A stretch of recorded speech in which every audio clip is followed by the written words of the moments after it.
You're listening to The Rant. Please go away. Let me sleep for the love of God. I am Kamala Harris. My pronouns are she and her. I am a woman sitting at the table wearing a blue suit. You're listening. So the best way to get something done, if it holds near and dear to you that you like to be able to, anyway. You fucking crazy, man. You sound insane. Do you realize that? To the Rant. I speak jive. Oh, good. I've been saying it. I've been saying it for 10 damn years. Ain't I been saying it, Miguel? Huh? I've been saying it. You're listening to The Rant with David King.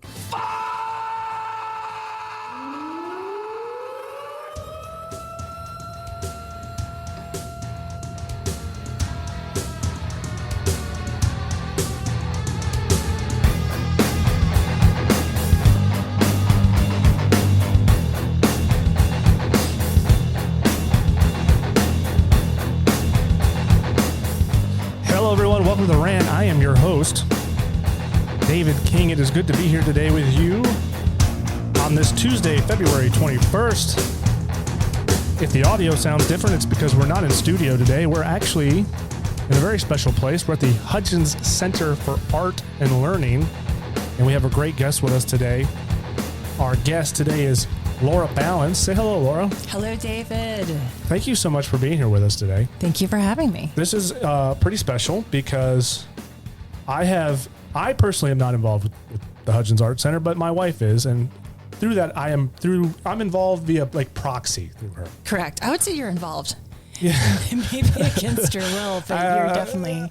I have been to many of event. Yes. I have been partial to the ups and downs and the tears and the laughter and the pain. The many volunteer hours. Of bringing this place up. It is an interesting story. I want to get into it later for sure.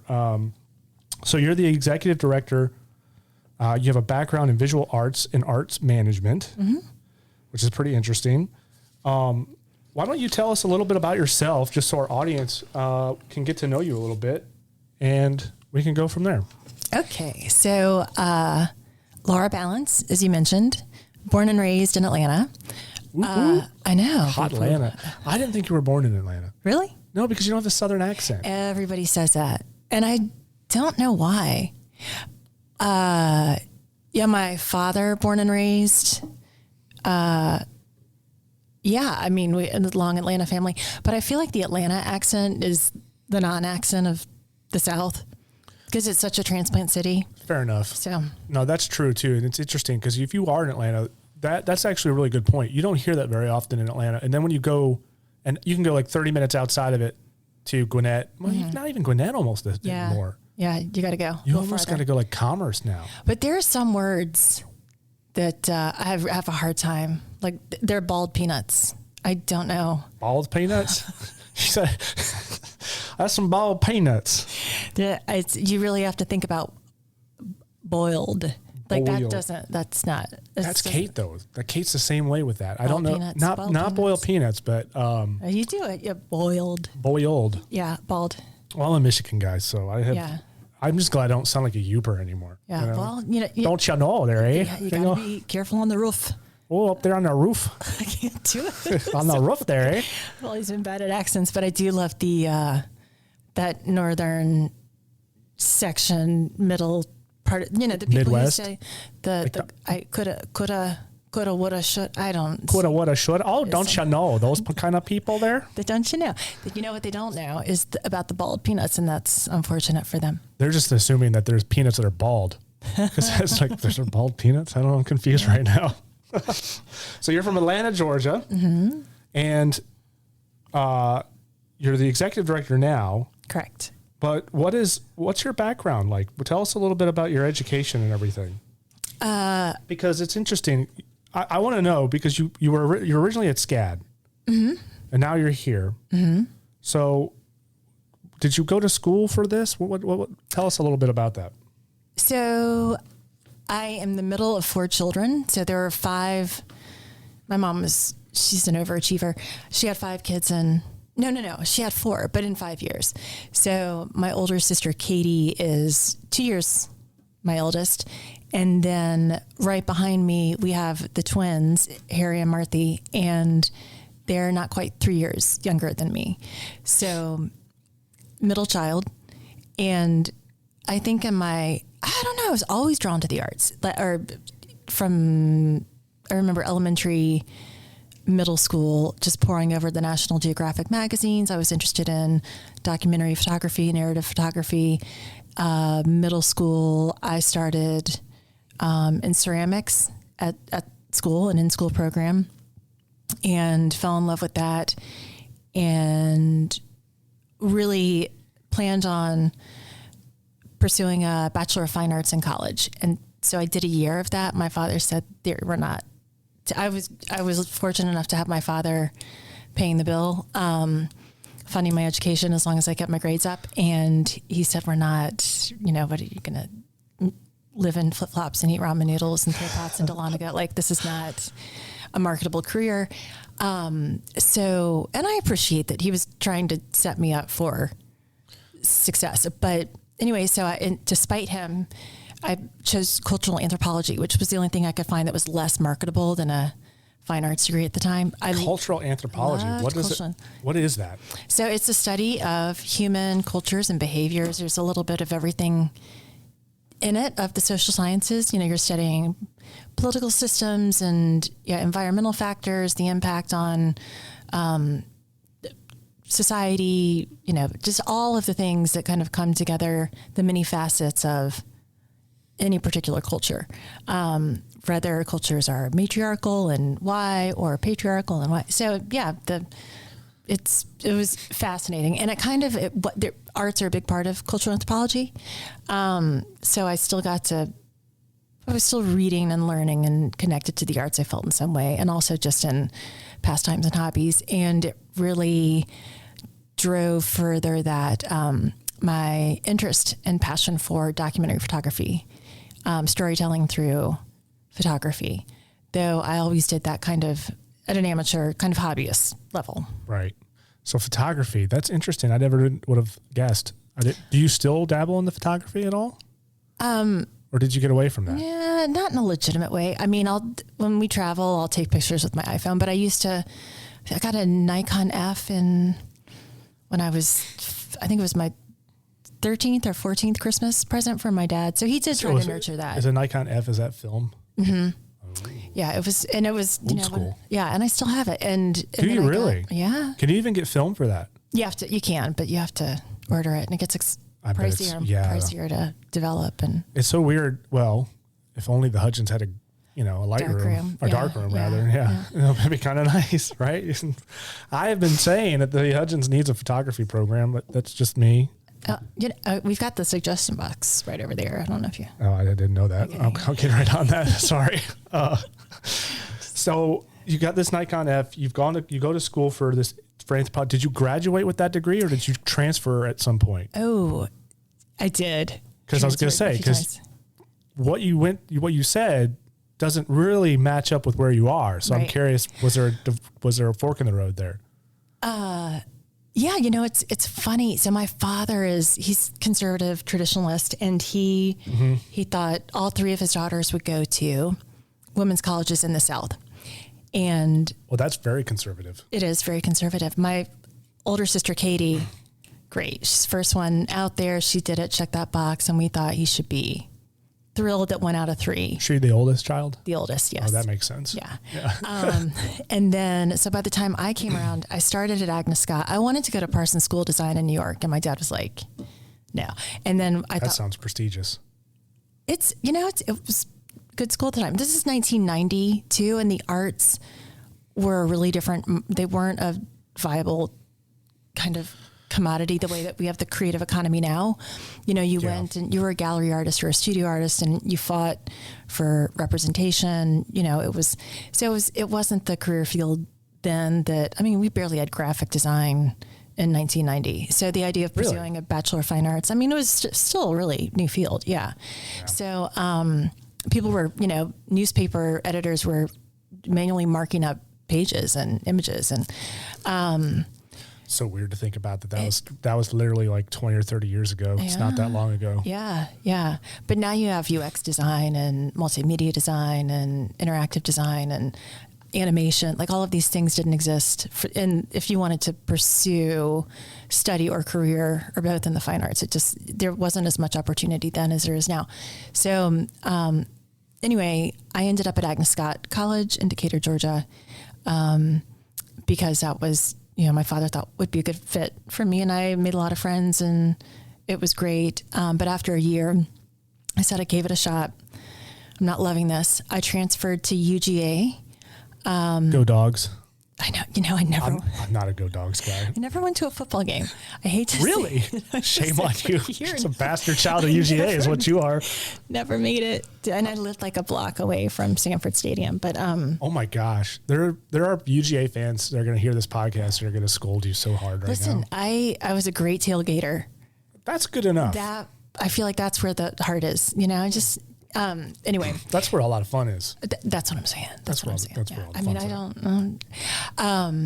at. So I went to UGA and then was fine there. I was kind of just moving through the K through 12 years, K through 12 plus 4 years.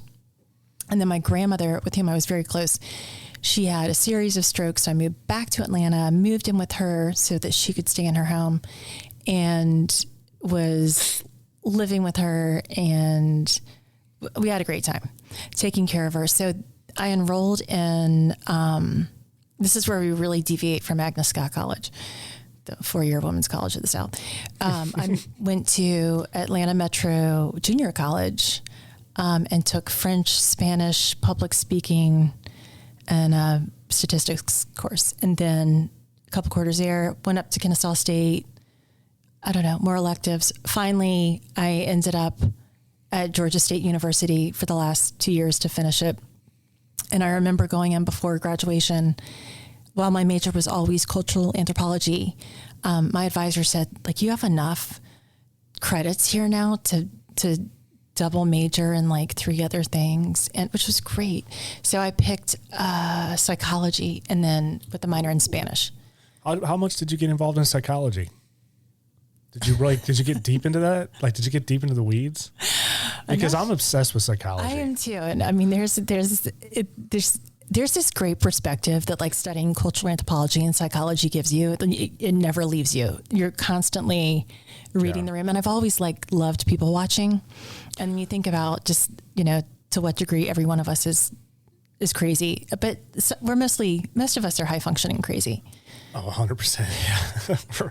We're all insane. There's no doubt about it.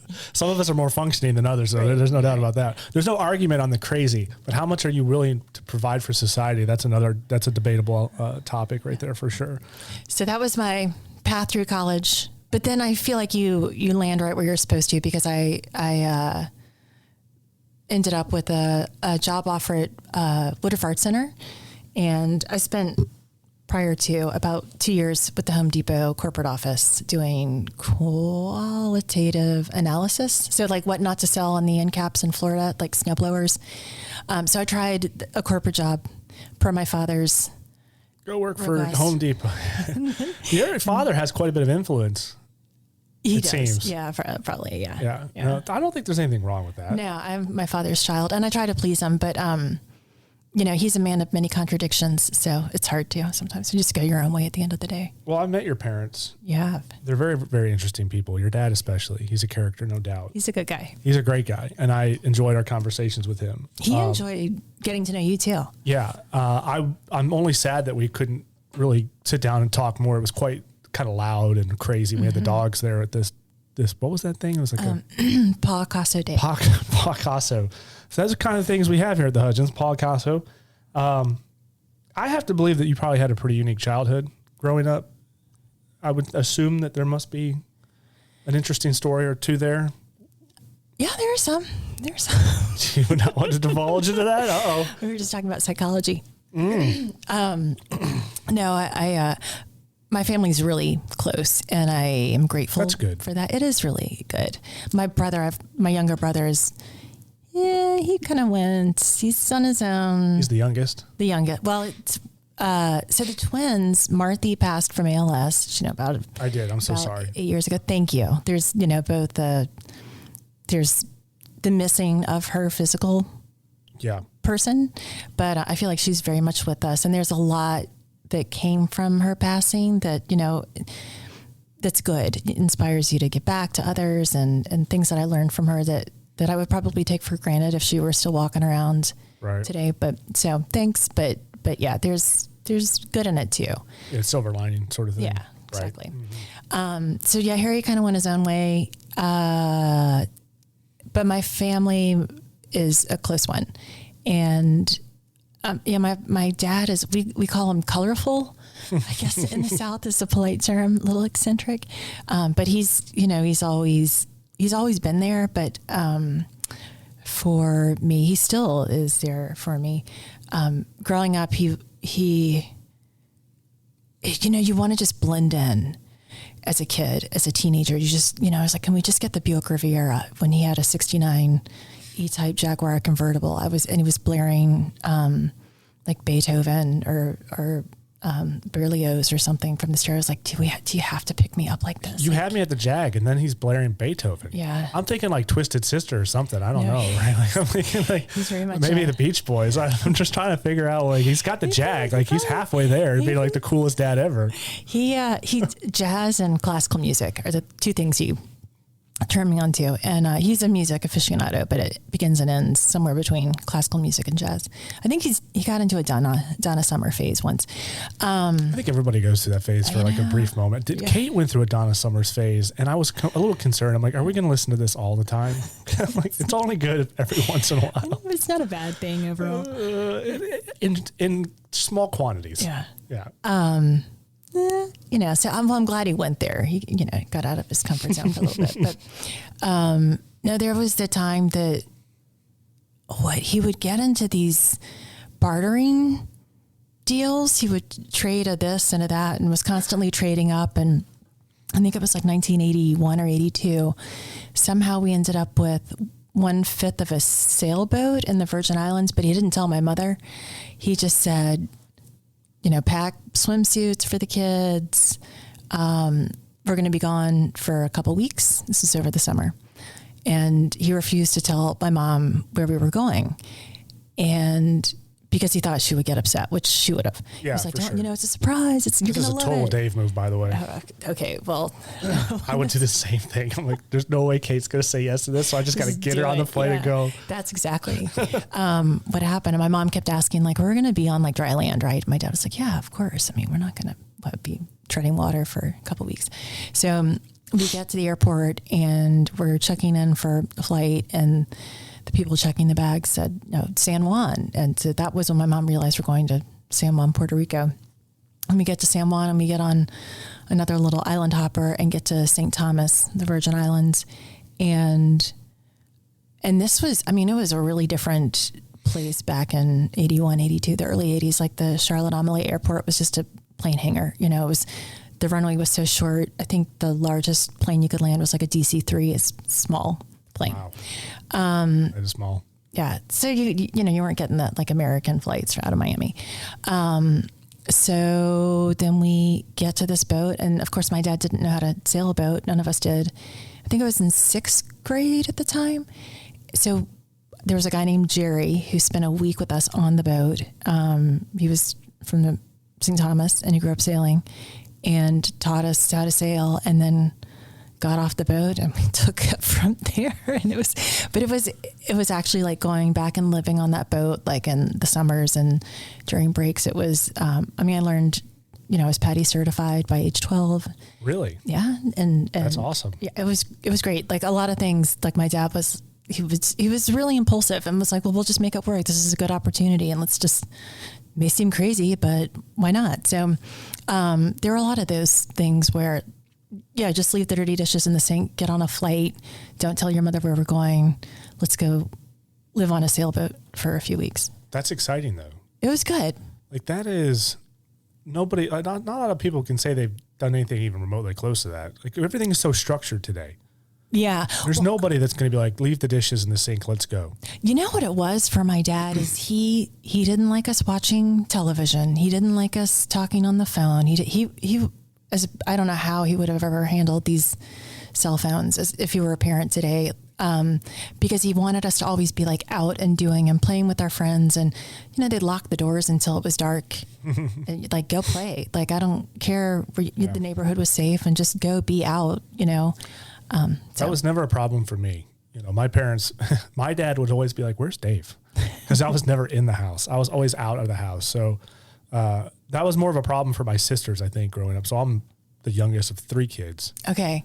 And my 2 older sisters, they were the ones that were always kind of like in the house, and it felt like you had to kind of push them out sometimes. But yeah, I guess when they got older, that kind of changed because Desiree was always kind of the free bird. She always wanted to be gone doing something. Mm-hmm. She just was never home. But yeah, you couldn't keep me inside. I was always playing with my friends, riding my bike. Yeah. That was life. Yeah. And of course, when Nintendo 64 came out, that was kind of a slow transition for me. I was like, oh, video games, these are cool. And that's when I started to come back in more. But yeah, I like that. I think we need to get back to that. Parents especially, because I know and parents will say, well, my kids are involved in sports. It's like, yeah, but that's not the same thing. Yeah. Like sports are good because you can learn a lot playing sports. I played varsity hockey and a lot of other rec leagues and stuff like that.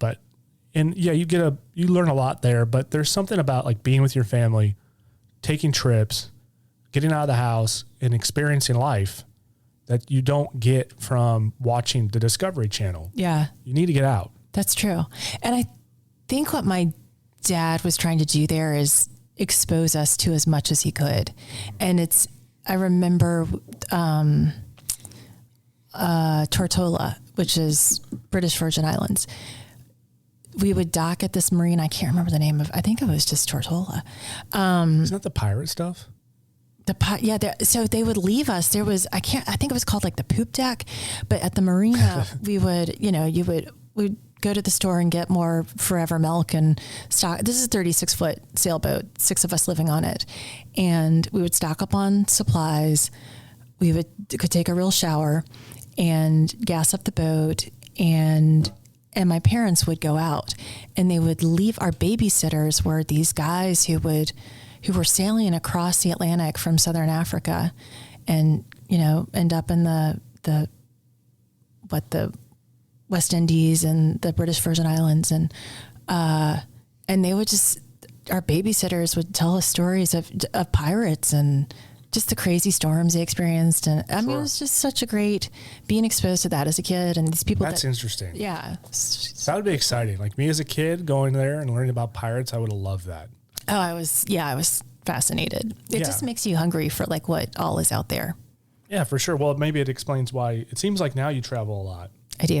You seem to be always going somewhere. I know your husband travels a lot. He does. What are some of the places you've been? What are some memorable moments there? Yeah. So, I'm sure you have some funny or crazy stories too. Oh, I've got stories. There's always a story. Anytime you get on a plane and go far away, there's a story. Ain't that the truth? It may not be a good one. Nope.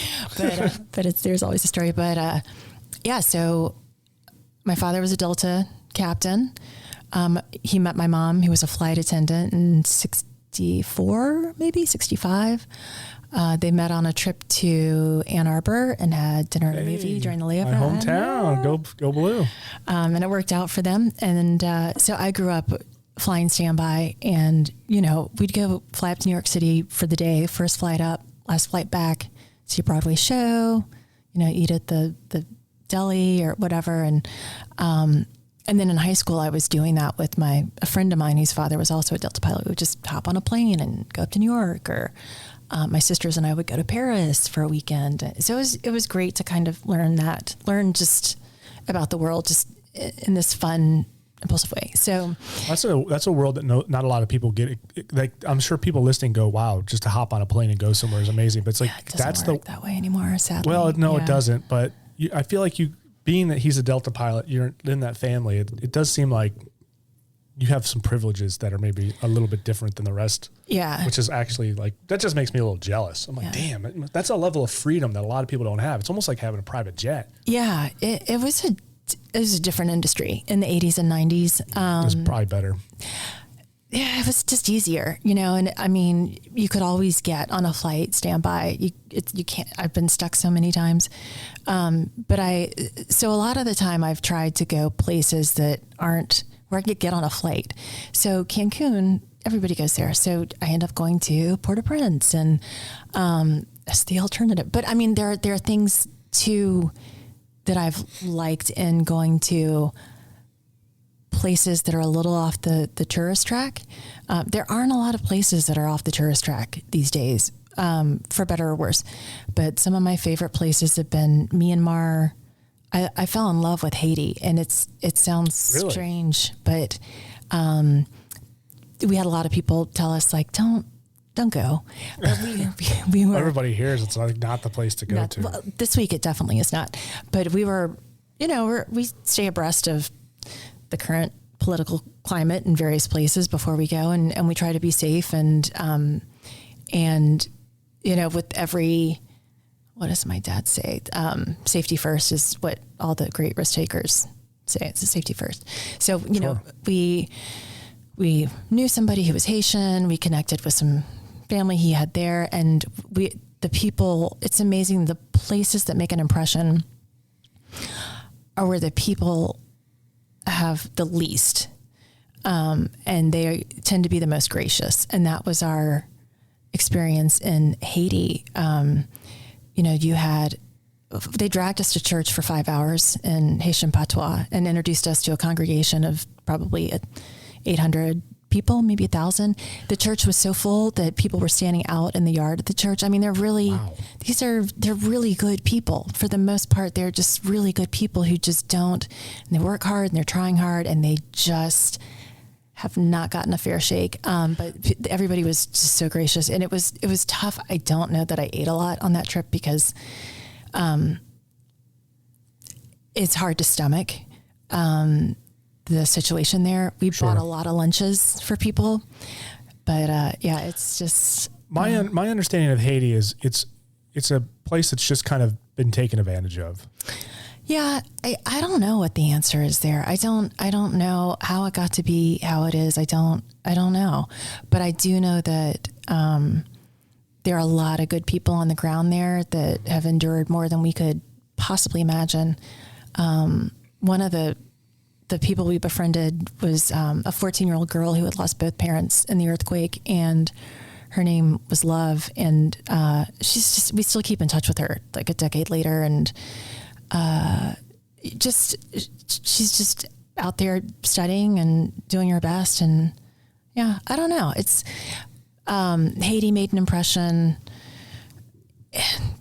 It made me really grateful for. It's really hard to hug goodbye an orphaned kid that you've spent the past week or so with, and then get on a plane and come back here home and be like, see ya, sorry. Yeah. So I mean, I think that in travel, the thing that the reason I love it, why some people go get massages or have chiropractic adjustments or whatever, to me it's like a sense of perspective for all that you think is stressful and crazy and important here. Like you're reminded that there's this whole other world, and we're really fortunate, and to find the good in people. I think that's what frustrates me the most about so much that goes on in this country.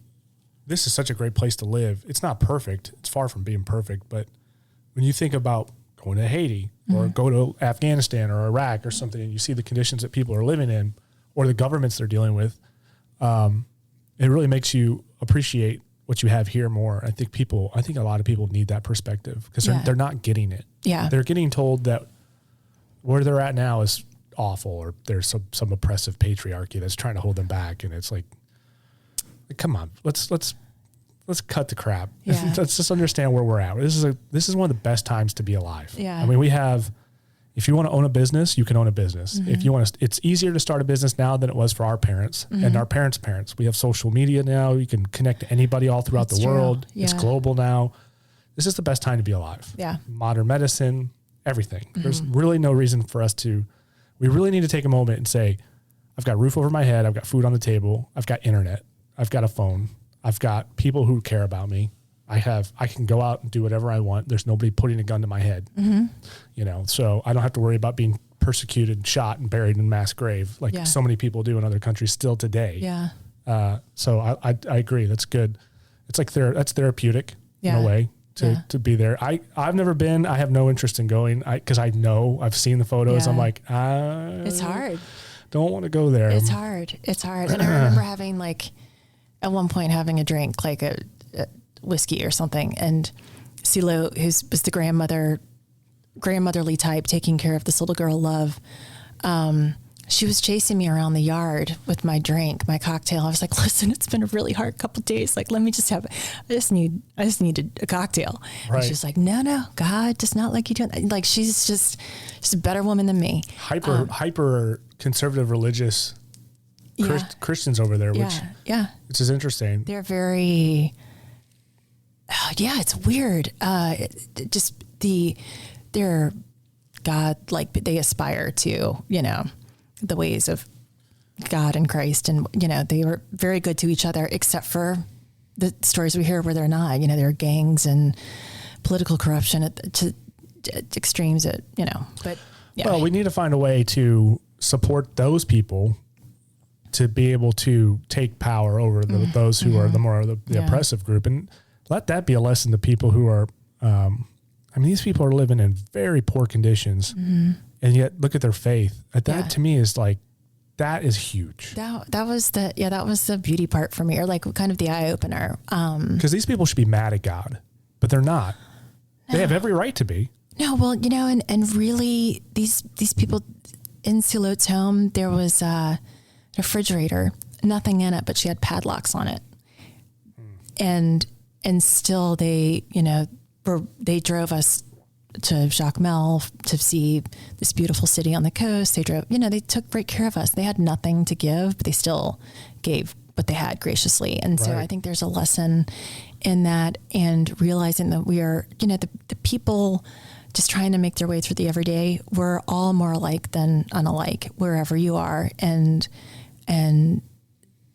yeah, I don't know. Haiti is definitely, I don't know what the answer is for the Haitian people. But yeah, they are, you know, the folks I met were just really opened my eyes to a lot of things in great ways. It's almost like, this may sound kind of bad to say, but it's like, maybe if only America would just colonize it and take it over and just give it some sort of government to and flush out the bad apples. I mean, it's hard to do though. And I mean, then of course we'd be the oppressive, right? You know, we'd be looked at as like, look at this, you know, they're conquering, they just want the resources. It's like, no, we just want to help the people. You know, like we want to give them we don't want to give them the suburbs with the golf course. Like that's what we want to give them. Right. Well, and I think it really is, it's up to the Haitian people to find their way forward, and we can only do so much. We're blessed as Americans to be, you know, anytime you go anywhere, it's still the case for the most.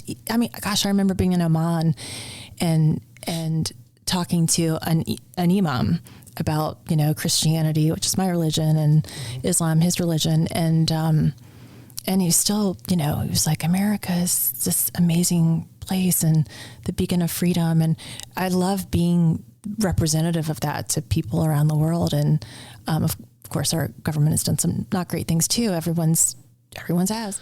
But for the most part, you know, we are the symbol for liberty, freedom, and prosperity. And, but yeah, we can't take care of everybody. It seems like right now in our country, there's a lot we need to focus on to just take care of our country and the people in it. And so that we can keep doing, not just for ourselves, but for the rest of the world. And, you know, it's like you got to take care of you, and before you can take care of someone else, like you got to put your mask on before you put the passenger's mask on the plane. Like you got to make sure you're healthy and in a position that's well, so you can then go off and be a philanthropist. You can't be the poor man being a philanthropist. It doesn't work that way. You got to take care of yourself. And that's the way this country is. And fortunately, we're in a bit of a crisis right now. We've got a lot going on. Spoke about that in the last podcast about train derailments and chemicals being dumped in the air. And we've got a homeless epidemic going on everywhere now in the country. Atlanta does not look like Atlanta used to. It breaks my heart every time I go downtown Atlanta. I'm like, what is going on down here? How did this happen? Yeah. I've been here since 2010, and it's just crazy in that, 14-year period of how much it's gone from being a place that I would walk by myself and be just excited to be here. Yeah. To now it's like, I don't want anything to do with Atlanta. Yeah. And what do you do? How do you fix it? It's like Haiti. Like, well, what can you do? Like, what can they do? What's the solution? I don't know. What's the solution to homelessness? Like, what do you do with these folks? Yeah. I don't know. And that's because it's a mental health problem. Like, how do you fix it? Yeah, I think with any of the problems, it's a result of multiple factors. Sure. It's certainly not black and white. No, and these problems don't exist in a silo. A lot of our vets are homeless. Why? Yep. How can we? No, how does that happen?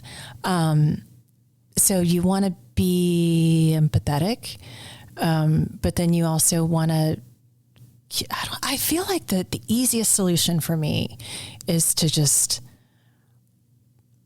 go out every day and try to find, we don't have to vote alike. I don't care how you vote. I just care that you care. I care that you care about your neighbor, and your neighbor may disagree with you or may not. Maybe y'all are in an echo chamber complaining about the same things, but to go and just find the ways in which, because we are, at the end of the day, we're all Americans.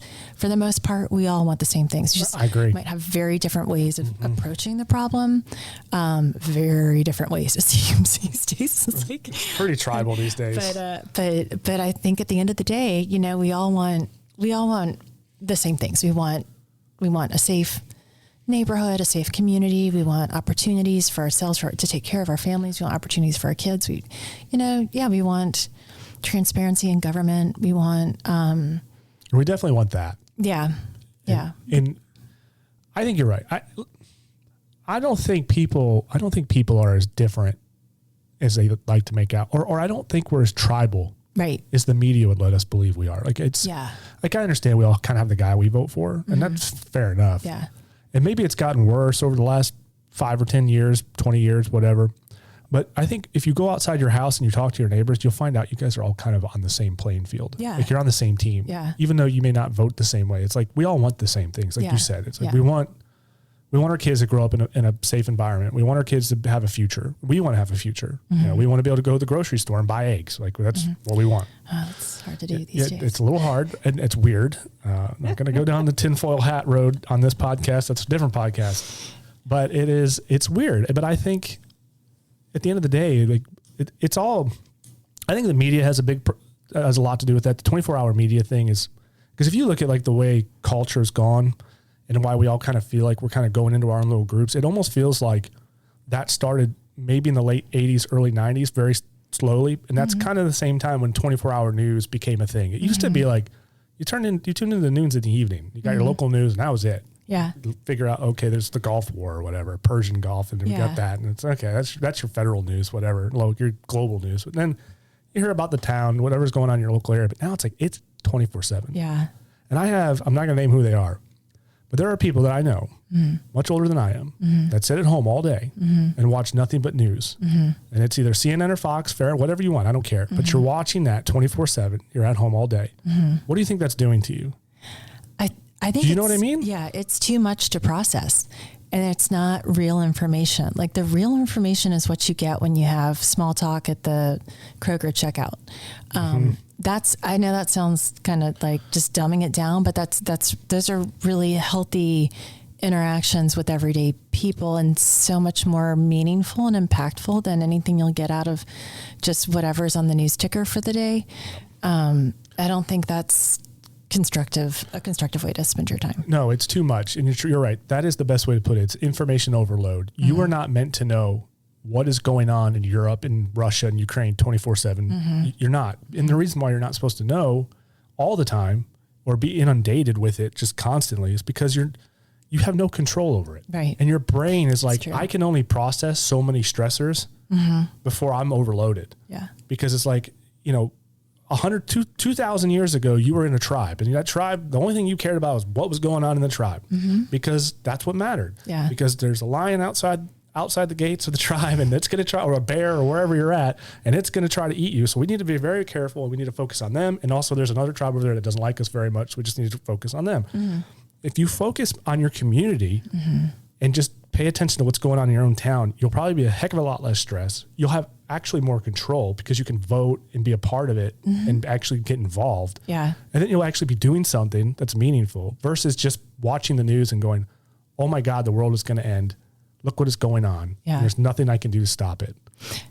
I so agree with that. And I think that, it's always been said to me that getting involved at the grassroots level, the community level, is where you can make the most impact. And I think that's true. I really believe in like service above self, and the more that you get back, the more rewarding your life is. I get more out of a couple hours of volunteer work feels so much better than going out and buying a new dress or a pair of shoes for me. Like I get so much more out of it. And that all happens at the community level. Absolutely. And it's easy to write a check to some big nonprofit somewhere. I mean, but it's what you're doing, putting action behind your words, or that check that you write is more meaningful and has a greater impact. Yeah, I agree. And I know some people listening will probably laugh and say, this is the guy that would follow the news 24/7, all this in his entire 20s. But it's like, I don't watch the news that much anymore. I tune in every once in a while just to see what's going on. But I used to be that way. I used to be the guy that was like big into watching politics and what's going on. And I watched it like with this just tense chested, like seeing what's going on and getting frustrated. And now I'm just kind of at the point where it's like, I can't do anything about this. Yeah. I can vote in a year and a half from now. I'll vote. I can write my congressman and my senator, but at the end of the day, I can't control what we're doing at the federal level. Yeah, that's true. As much as I want to. There's something. I'm certainly going to complain about it on my podcast. Don't get me wrong. I will trust me. I will. I will talk about it. Trust me. But it's at the end of the day, I don't give it as much attention as I used to. Yeah, no, that's good. I think it's designed to be addictive in some ways, to kind of get you whipped up and hungry for the next news story or whatever. But again, like that's where, having been to about 70 different countries now, like when you go out and meet people in some of these places they talk about on the news, it's an eye opener, and it's so much more valuable an experience than anything you can get from somebody else's version of what's happening in whatever particular place. What's your favorite? Is Haiti your favorite place you've been to then? No. What's your favorite place? I don't know why I mentioned Haiti, except for that. Well, obviously it had an impact on your life. It did. I mean, it's just the people you meet wherever you go. And I think I mentioned Haiti because I was talking about it's the places you don't expect much from, or where people have very little that surprise you the most.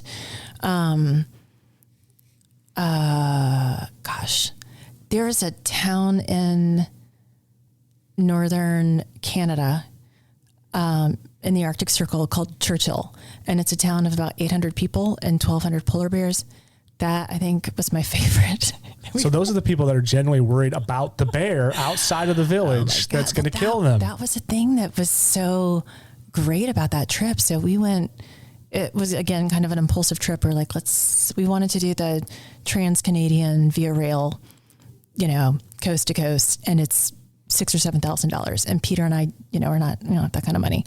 So we started looking at the train line that went north-south, and we looked at a train line that as far north as the train tracks go on this continent, stops at a place called Churchill in Manitoba, and north of the Arctic Circle. And I was like, well, what is this? And so I started researching like Churchill, Canada, and learned that it's a town of 800 people and 1,200 polar bears. And the more I read, I was like, this is great. And we would be going during the off season, so we'll get a deal. Well, what I learned is that the only way to really get there is, unless you have a lot of money and you private jet in, is this train that's subsidized by the Canadian government.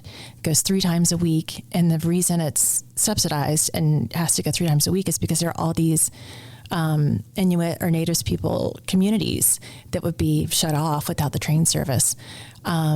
So 3 times a week it goes to Churchill, and we were 2 of, I think, 12 tourists in town at the time because of the off season. The off season is when it's before the ice freezes enough for the bears to go out on to hunt during the winter. But it's, it's about 3 weeks, late November, December, while the bears are kind of hanging out around the town waiting for the ice to freeze. And when the bears are hanging out around the town, you get off the train there and you get immediately this pamphlet, like how to be safe in polar bear country. And you never go out. I mean, they tell you to keep your head on a constant swivel, and you never go out one person at a time. Everyone there leaves their doors unlocked because polar bears will walk through the town, and you just run it. I mean, it's amazing. You just run into somebody else's house to seek shelter. Is that what's going on? Well, people did. We didn't have that experience. Could you imagine? It was just, we met this one guy. Oh my goodness. I can't think of his name. But he ran Gypsy's Cafe, and we walked in the first night and he was like, "You're not from," it was like the only cafe open. And he said, "You're not from here." And I said, "No, I'm from Georgia." And he was like, "Hold on a second." He ran back behind the counter and he put on Ray Charles, Georgia, and started playing that. And so started chatting with them. He's like, "You got to go see the bears." So he let us borrow his big yellow pickup truck. And he just gave us his truck. That is insane. Nobody in America would do that. No, I know. It's great. No. Fred was his name at Gypsy's Cafe. Fred with the big yellow truck. And he's like, "Yeah, I keep all my beer cans and I just throw them in the back of the truck bed because that attracts the bears." So he told us where to go. We took his truck for the whole day, popped in, he had a Johnny Cash cassette, and we were just, going across the Arctic tundra, and we were seeing bears. And you do not get out of your car. You can't tell the bears. There could be a bear 10 feet away and you can't really see it because it blends. It looks like a rock maybe, or just a snowy bump. They're great hunters. I fell in love with polar bears. And then we met this guy, Jeff, who was the harbor master at the Arctic port up there. And he took us out in his truck, and it was a Jeep Cherokee thing really. And I was sitting in the back seat. He was like, "I know where there are bears. We're not supposed to do this." And as soon as it started happening, he was like, we gotta get out of here because you're not supposed to have too much human bear interaction. It's just not safe for either. Sure. But I've got a picture. I was sitting in the back seat, and Jeff and Peter were in the front seat. Jeff, the harbor master, and Peter, my husband, were in the front seat. And I had the window down, and my camera, I was recording this video, this bear walking towards me, just kind of slowly. And you know how there's this distance, just this kind of misconception or misperception of distance, depth. So I pulled my phone down and I realized the bear was much closer. Like, and if it's funny because Peter has this video of me then, I was like, "You guys, just right over here." They were looking at this bear kind of 11 o'clock. And I was like, "I got one over here at 3 o'clock. And so Peter has this video of me like with the power window, it was like very slow. And I was like, who was going to make it first? Had it been a hand crank, that window would have been up in seconds. You're right. But the bear, it was probably 10 or 15 feet away. And then I got the window up. And that's when I asked Jeff, like, they don't have opposable thumbs. They can't just open the doors, right? And he's like, "Honey, that's a 1,400-pound bear. He's just going to rip the top of this car off like a tuna can." I was like, "Oh, I feel better." Thank you. That made me feel so much better now. Let's just stay here. And then it was again in the front seat. They thought they were seeing all this great action. And I turned around and looked out the back window, and there was a bear on its hind legs. I've got a picture of the bear's paw on the back window. I'm in the back seat, and then he puts the other paw on top of the Jeep and just starts pushing up and down on it. And we were like, it's time to go. But, just amazing that people were like, this is part of our world and how we navigate every day with it. But I got back to Atlanta, and it was funny. Peter and I got so used to that swivel your head thing, and you would walk from one building to the next and kind of walk not into the building, but like into the arborway and the entryway and check, swivel. And then as you walk to the next building, both heads constantly on a swivel looking for the bears. And when you do see them, the wildlife management comes out and they'll tranquilize them, pick them up in a net with a helicopter, take them to a holding facility until the ice freezes, and then deliver them out over the ice where they can hunt. But yeah, it was amazing. So I think Churchill right now is Churchill. There were so many great characters there, and they were just all really gracious and that's insane. yeah. Again, something else we take for granted here. We don't have to deal with. We're the apex predator in America. Yeah, you're for the most part, unless you're like Montana and you're in the middle of nowhere. You might not be, but for the most part, you are. Yeah. It's a different, imagine living in a world where every day your head's on a swivel. It took us several days to stop swiveling our heads once we got back to Atlanta. It was like, we don't have to do this anymore. Well, you got to be on a swivel now. Okay. Because you go back down to Atlanta, your head better be on a swivel, all right? Let's understand what's going on. Yeah. Well, that's a good segue. Let's talk about what you were doing before. You're obviously here with the Hudgens now. Mm-hmm. What did you do before the Hudgens? I kind of briefly touched on it, but let's talk a little bit about that. Okay. So you went to college. You did all these things, but you went to different colleges. Yeah. You finally finished that. Let's talk about your journey and your career. So I mentioned my 2 years corporate effort. Corporate. We tried. Home We Depot. all been there, done that. Yeah. Yeah. That's what you're supposed to do. So What they say. that's what Harry Ballance said I was supposed to do. And then I got a job offer from Atlanta College of Art at the Woodruff Art Center and came in working on their community education program. Spent about 5 years there working on non-degree programming. Went to SCAD, Savannah College of Art and Design. Spent a little over a decade there. I've worked with the Georgia Art. What did you do at SCAD? Oh gosh, Probably a little bit of everything. so much, yeah. But again, it was mostly non-degree programming. Everything from tours and visitation to summer camp. I was working with the College Board to facilitate teacher training and certification for teachers of AP Studio Art and Art History.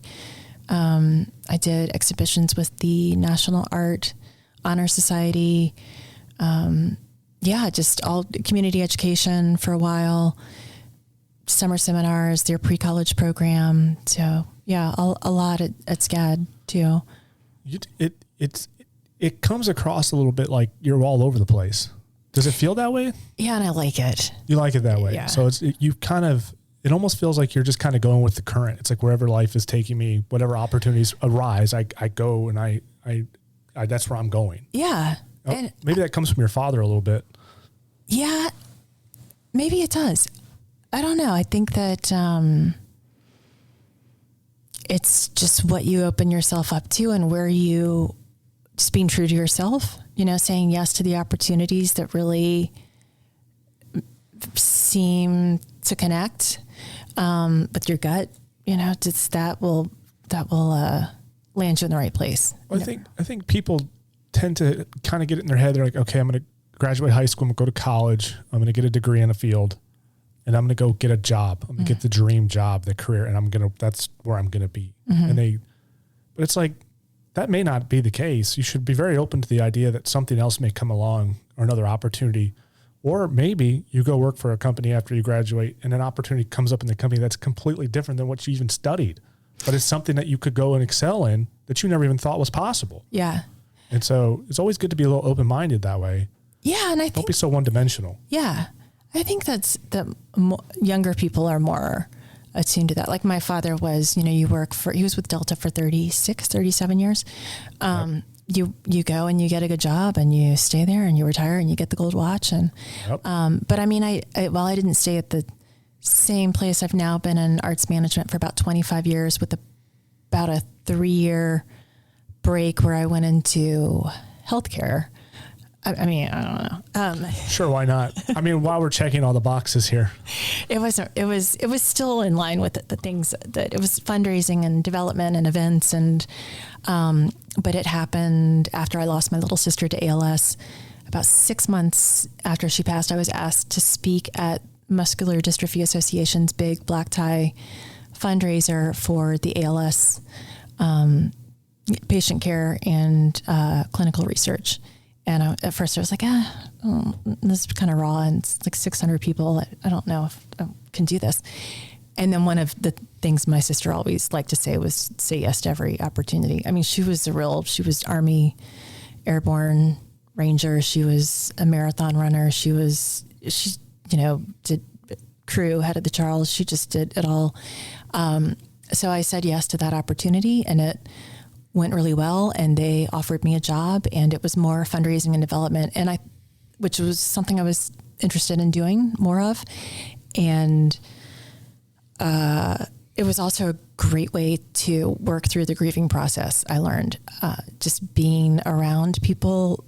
I mean, I was in rooms where people were getting their ALS diagnosis for the first time, and it's terrifying. That's almost more terrifying than cancer. It is. There's no cure for it. I think that's just cancer. Maybe you've got some hope there, but ALS is just like 3 to 5 years, and it's a slow progression until your physical body dies while your mind is still going. And I mean, it's hard. She was 40 when she passed, and my nephew was 4 when she passed. So it was tough on the family, but then being a support for people living with ALS after she had passed was so much. It just made giving of yourself while you're grieving. I can think of no better way to move through the grieving process. It was by accident that happened, but it was just the healthiest way to grieve the loss of my sisters, to just give back to others. It's like a little blessing in a way. It really was. And I feel like she totally had a hand in it. Much like being at the Hudgens now, there are times I feel like this is not just luck, this is preparation, opportunity, and then some kind of divine intervention. Sure. Yeah. No, that's fantastic. I love that. I love to hear it. Thanks, so you've done all of these things. You've been this SCAD. You've been around art your whole life. Do you consider yourself an artist? Do you do art, as they say, as the kids say these days? Lately, I haven't. I mean, I think so I'm not a working professional artist now. And, there was a time when my husband, Peter, he had gallery representation, and, he could have considered himself an artist, but I think by the professional definition, I'm not an artist. I'm in arts management, but in as much as it's a perspective, I think that I am.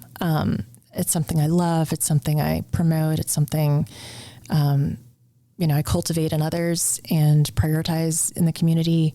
And I know that I'm creative. I play the cello. I still am a hobbyist photographer, though I cheat because I do it with my iPhone, which is not the same thing. Don't let Kate hear you say that. I know. She'll get so mad. She got into it with some guy who said, I'm a photographer, and he uses his iPhone all the time. And she's like, it's not the same. It's not the same. I mean, you can take great pictures on the iPhone. Oh yeah.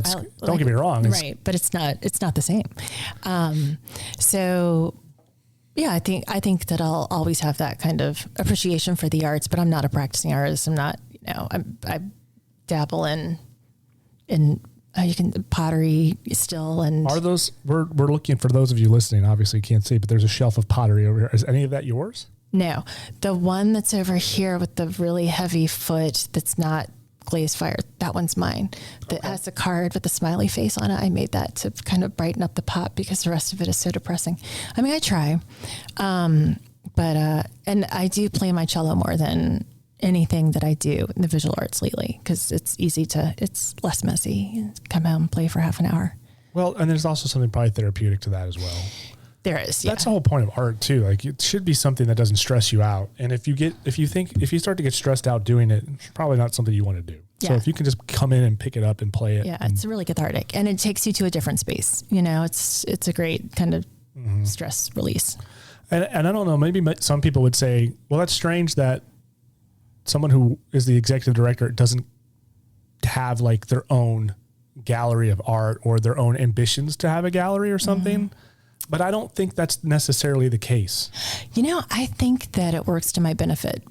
I think that I'm enough left brain, enough right brain to kind of work the middle, and which is important in this job. You have to have a good business sense. You have to love your color-coded Excel spreadsheets. Yeah. You have to be organized. You have to multitask. You have to be able to go out and do the business operations piece, or the development fundraising piece. But you also have to have an appreciation for the arts and know what is good, what is a good fit for our galleries, or what will work well for the communities that we serve through the 5 galleries here and the couple ones we work with offsite. So yeah, I think it's, I think it works well that I'm not, practicing. I'm not really an artist in a sense. Yeah. I mean, the reality is most creative types tend to not be very good at execution.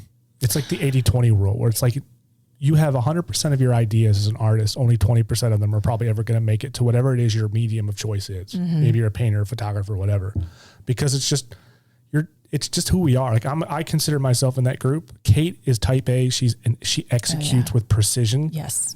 Whatever she puts her mind to, she gets it done. Mm. I'm the person that's like, I'm sitting there daydreaming and coming up with ideas, but I don't know if I'm nowhere near her. Yeah. And that's what you need though, especially in a place like this, because you have a lot of those creative types walking around and they're all daydreaming and coming up with ideas. Well, you need people to execute. Mm-hmm. I think that's who you are in many ways. Well, thanks. And I'm not saying you're not creative, so don't take that the wrong way. No, I just think you're more balanced. Yeah. Like you said, I'm more left and right kind of balanced. It's like, yeah, that's what you need in a place like this, because let's face it, they've had those sorts of people in this position before, and it just seemed like things just kind of were stagnant and didn't move in the direction they needed to. Mm-hmm. So any business, we're a nonprofit, but at the end of the day, we've got to land in the black, and you have to, it takes someone that's business minded. Yeah. For sure. Even though, we're an arts center, we're a nonprofit, we're all of the, we're outreach and exhibitions and education and all these great things. But at the end of the day, it's a business. We have to pay the bills. We have to generate income. We have to fundraise, and it takes a special skill set that often exists outside of, creative. The creative realm of being an artist, where you just think about the painting you're going to paint. And you're not worried about how you're going to make the money off of it. Someone will come around and buy it eventually. No, but that's the case. And that there's a reason why they made the joke, the starving artist sort of situation. And it's because that's just what they do. And I'm dropping my pen. It's okay. But no, you're kind of rare though, because there aren't too many people like you who do have that sort of creativity, who is very interested in art to a degree where your whole life is kind of orbited around that. Mm-hmm. But you're also almost type A to the point where it's like, I can run a business. I can sit down behind my computer and I can get into all the nitty gritty stuff that nobody wants to look at. And it's boring to most folks, but I enjoy it and I can get it done. If this place needs to make money, I can find a way to make money. Mm-hmm. I roll up my sleeves, I get the job done. Yeah. Thanks. That's rare though. Yeah. Thanks. I think. It may be, I remember the first time an artist handed a contract back to me. It was signed in blue crayon, and I was my gosh. This is not how this works. Oh my gosh. But didn't like hand paint, like dip his hand in paint and put it on the contract. Guy signed it. And he's like 35. Somebody who definitely should have known better. I did, but yeah, I love those people, and I'm grateful that there are those in the world. I'm not that person. So I don't know if I'm rare. I think the guy who signs contracts in blue crayon might be more rare. That might be a good thing. I don't know these days. Yeah. I'm just going to throw it out there. The way the world's going, and you might be surprised. But your title, you're the executive director for the Hudgens Center of Arts and Learning. Was becoming the executive director for the center always your dream? Was this something that was a goal for you? What drove you to want to be here in this position? Because this is, I think, a pretty prestigious position to be in. It's you have a lot of responsibility. Mm-hmm. Not to put that kind of pressure on you. That's okay. In case you just became self-aware, that you just realized that hits me every morning when I wake up. I'm like, this whole place is in the palm of your hand, Laura. Don't screw it up. No, thanks for no pressure. Yeah, no problem. I'm here for you. It was the goal early on is to, I love what the Hudgens is for the community. I think it's a critically important piece of our community. When things like the arts go away, are underfunded or not prioritized, the larger community suffers. You think about how much of our economy is based on creative industries. I mean, you think about film and television in Georgia alone. Oh yeah. Those are creative fields. It's not, and graphic design, all the things we mentioned before, multimedia design, UX design. I mean, Delta Airlines, Home Depot, all the Fortune 500 companies. Coca-Cola. They all have creative, more so than ever before. They pull in creative types in marketing and branding, and how they interface with their customers, and so many ways. So I forgot the question. No, I didn't. Did you want to be here? Yes. Is this where you really want to be, Laura? It is. And this was always this to be at a place. Yeah. So I was talking about the importance of the arts in the community, and I've always felt like it's important. The dream was always, my goal was always to be at the helm of an arts organization. I love the community education aspect of it. It's kind of where I came in, but all of it. The reason I love the Hudgens in particular is because it's not just the educational component. It's not just the exhibitions and galleries component. It's also outreach. We have a robust outreach program where we work with vets, we work with developmentally different disabled adults and children, autistic community, those living with a cancer diagnosis, caregivers. Spectrum autism. I think I said the autistic community. So many people, free programming through the arts. And that's really when there are no words for some of the heavy things that you're dealing with or kind of navigating. And we've all been through them the last few years in some kind of way, just to have the outlet of, the arts, just getting messy. It feels good. And you don't have to make the words around whatever emotion you're feeling that seems overwhelming. You're also fostering a sense of community and shared trauma and experience. So the outreach piece at the Hudgens was really compelling and appealing. And this particular type of job was always the goal. And to be at the Hudgens was just kind of the icing on the cake. Yeah, the outreach program is important. You said, You mentioned the importance of just art in general in the community, and I don't think people really, I think it's changing. Mm-hmm. People are starting to realize how important art is. Yes. Thankfully, thank God. Because when I was coming up as a kid, it was not important. It was, you need to learn math, science, and English. Mm-hmm. Art class was an elective, and you'd be lucky if you get to take one. Yep. I fought tooth and nail to try to get more art classes in high school. They just didn't want me to do it. They wanted me to go into math, because my math scores were underperforming. I hate math. I don't like it. And so, but that's what the school focused on. And it, art is, to me, when you see art, it's kind of the sign of it's like the sign of your civilization. It's a sign of, it shows you how well off a country or a city or anything is doing it. If you go into a city and it's beautiful, and the architecture is pretty, and there's paintings everywhere, and it just seems like there's art in everything. Mm-hmm. You associate that with, this place is doing very well. Because there's no wonder why when you go to some place like Russia or countries that have not done predominantly well, where everything is very bland and cold, art is extremely important, because art does so much more than, it's just more than a painting. Art invokes thought. It helps people with the disability they may have, or some sort of mental illness, or if they're suffering from PTSD, there's a therapeutic part of it, but there's so much more to it than just painting pictures. Like, there's a lot there. Yeah. And it's like an onion. There's layers to it. And it's so important to have it.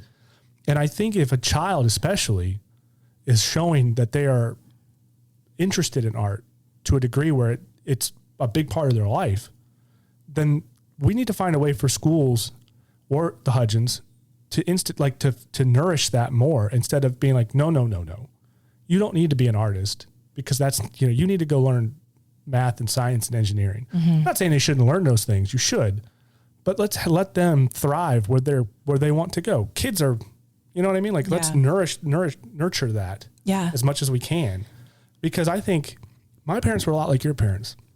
You go work a job. You go find a job. You work that job. You get your gold watch. You retire. Blah blah blah.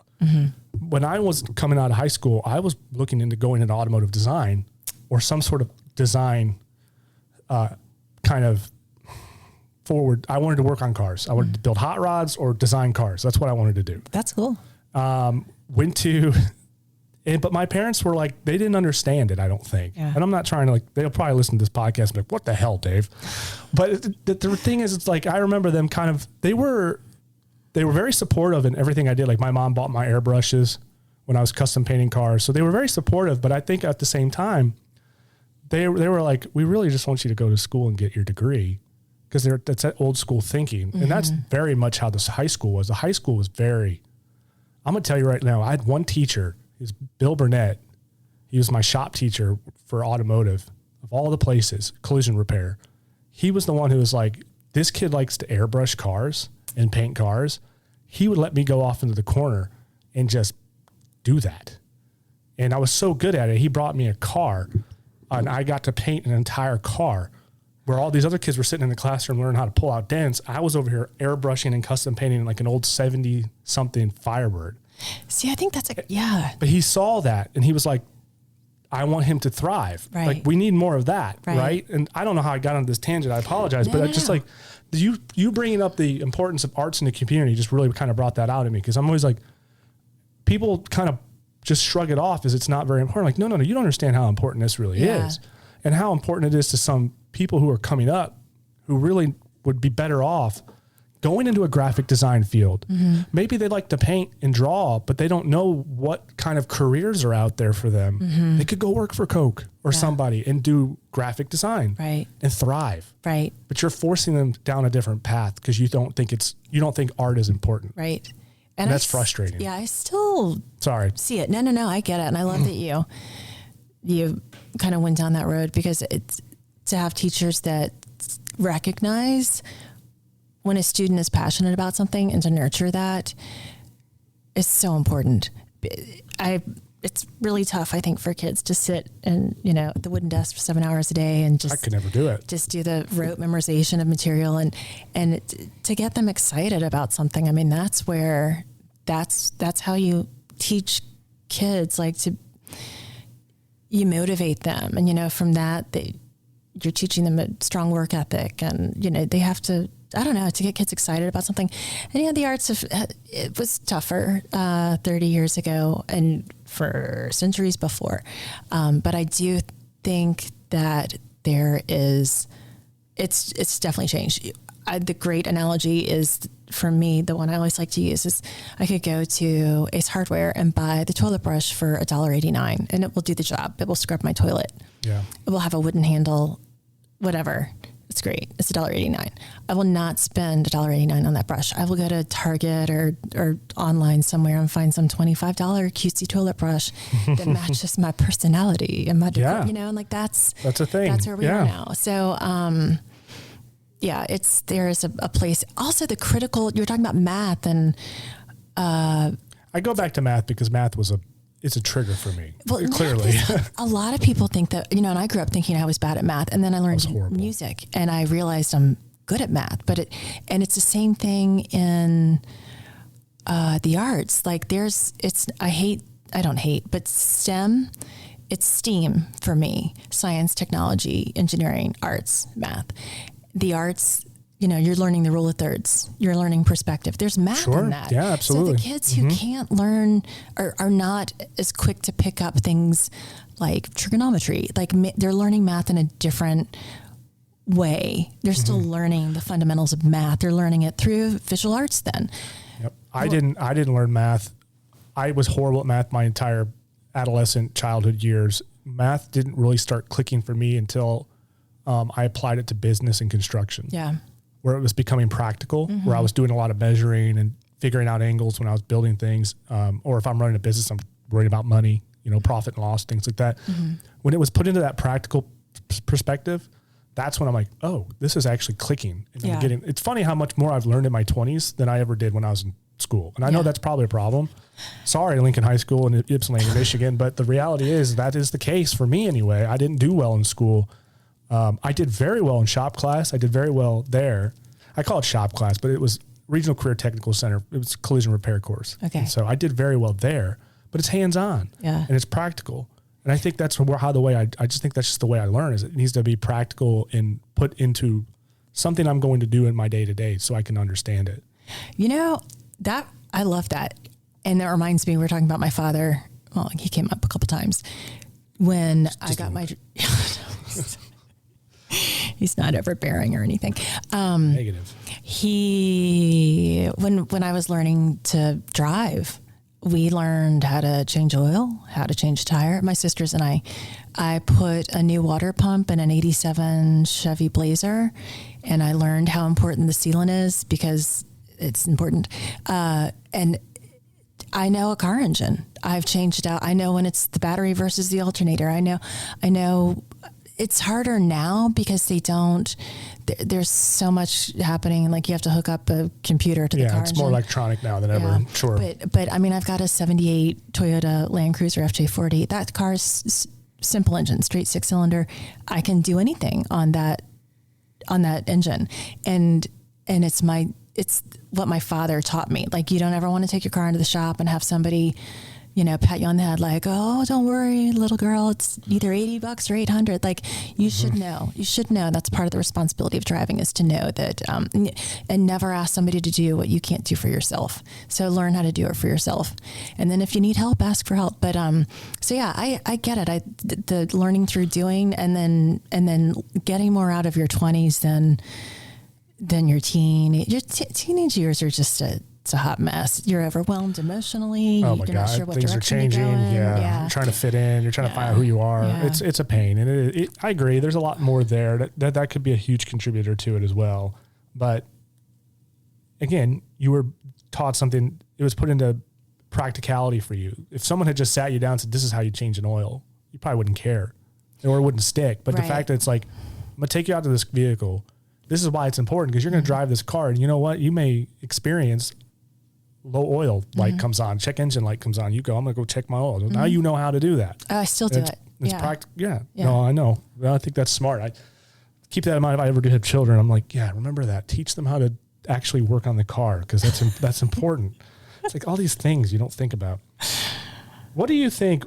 What life experiences do you think attribute to your ability to be the executive director at the Hudgens? What do you think? What do you look back on and go, this really led me to this point? Oh gosh, I think just being, this is going to sound just simplistic, but just being true to yourself, and just following the path of, this is what interests me. This is where my passion lies. I'm going to put myself out there. I'm going to work hard and learn all that I can and prepare and then be open, be ready, say yes when the opportunity arises. But I think a strong work ethic is something that everyone needs. And I think I wouldn't be here without one. And then just being excited about loving what I do. Do you think that there's some sort of, do you think that you've had to overcome some sort of systemic hurdles that would have prevented you from being in this position that you're being a woman? Or do you feel like what you've done is just through and through hard work and dedication? I think the woman piece has been, it's a blessing and a curse. There are times I've made it work for me, believe me. There are times that... Hey, it's a weapon, right? You utilize it when necessary. I get it. Get pulled over by a police officer. Oh, Miss Officer. I was just, that's the example that I hate it, but it's true. I mean, there have been times when... I'm not mad. I'm just jealous. That's all. So yeah, I've been lucky in a lot of ways. I've been fortunate for, the zip code I grew up in. It wasn't in Port-au-Prince. It was in Atlanta, Georgia. I was Harry Balance's daughter, Carol's too. I had a great family. I had parents that cared. I had every benefit, I think. But I was also encouraged to do the most that I could with it and not to sit, with idle hands and to do for others as much as I do for myself and, or more than you're supposed to give of yourself and live a life of service. Oh God, Dave, what was the question again? I get excited. Your questions are good, and I kind of go off on a tangent. They're too nice. They're not that great. Oh, so the other piece of it is the woman thing. Well, I mean, you hear so much. Too nice or you're a bitch. And so to navigate that, I was talking to Kate about that recently. I was like, oh my God, when I get called too nice, I'm like, you want to see me flip it? Because I can real quick. I would much rather have too nice than the other way around. Well, in my mind, I would much rather deal with a woman that's too nice, or even a man for that matter. Yeah, I found that kindness takes you places, and like Diplomacy. Yeah, that's true. And I don't want to wake up being a bitch. I want to wake up and want to make friends. I want to get chatty with you. I want to get excited about the things you're excited about and get you excited about the things I'm excited about. And I want to, and I don't want to be a doormat. That makes me turn into a bitch. But I think that if you're kind to people and you treat them with respect and you earn their respect in real ways, that you can get people to do anything for you. You can get them on your team and you can get them to work hard with you and for you. So, well, that kind of almost answers this question I was going to ask. And it kind of segues perfectly into it, because you're obviously in a position of leadership. That's clearly, without a doubt. Oh, well, thanks. But one of the things that I've noticed since you've been here, and now I've been like I said, I don't work for the Hudgens. I'm not a part of the Hudgens, but I've been around it even before you were here. And so I've seen different, chapters of the Hudgens' life. And one of the things that I've noticed, and you have this uncanny ability, it's crazy, and it makes you very unique, and you're almost different than any other person I've ever met in my life. This is really sweet. I don't know where you're going, but thank you. It is. I promise. It's nothing bad. But it is unique because you have this uncanny ability, just by the way you conduct business and the way you just do the things that you do. It makes people want to just work with you.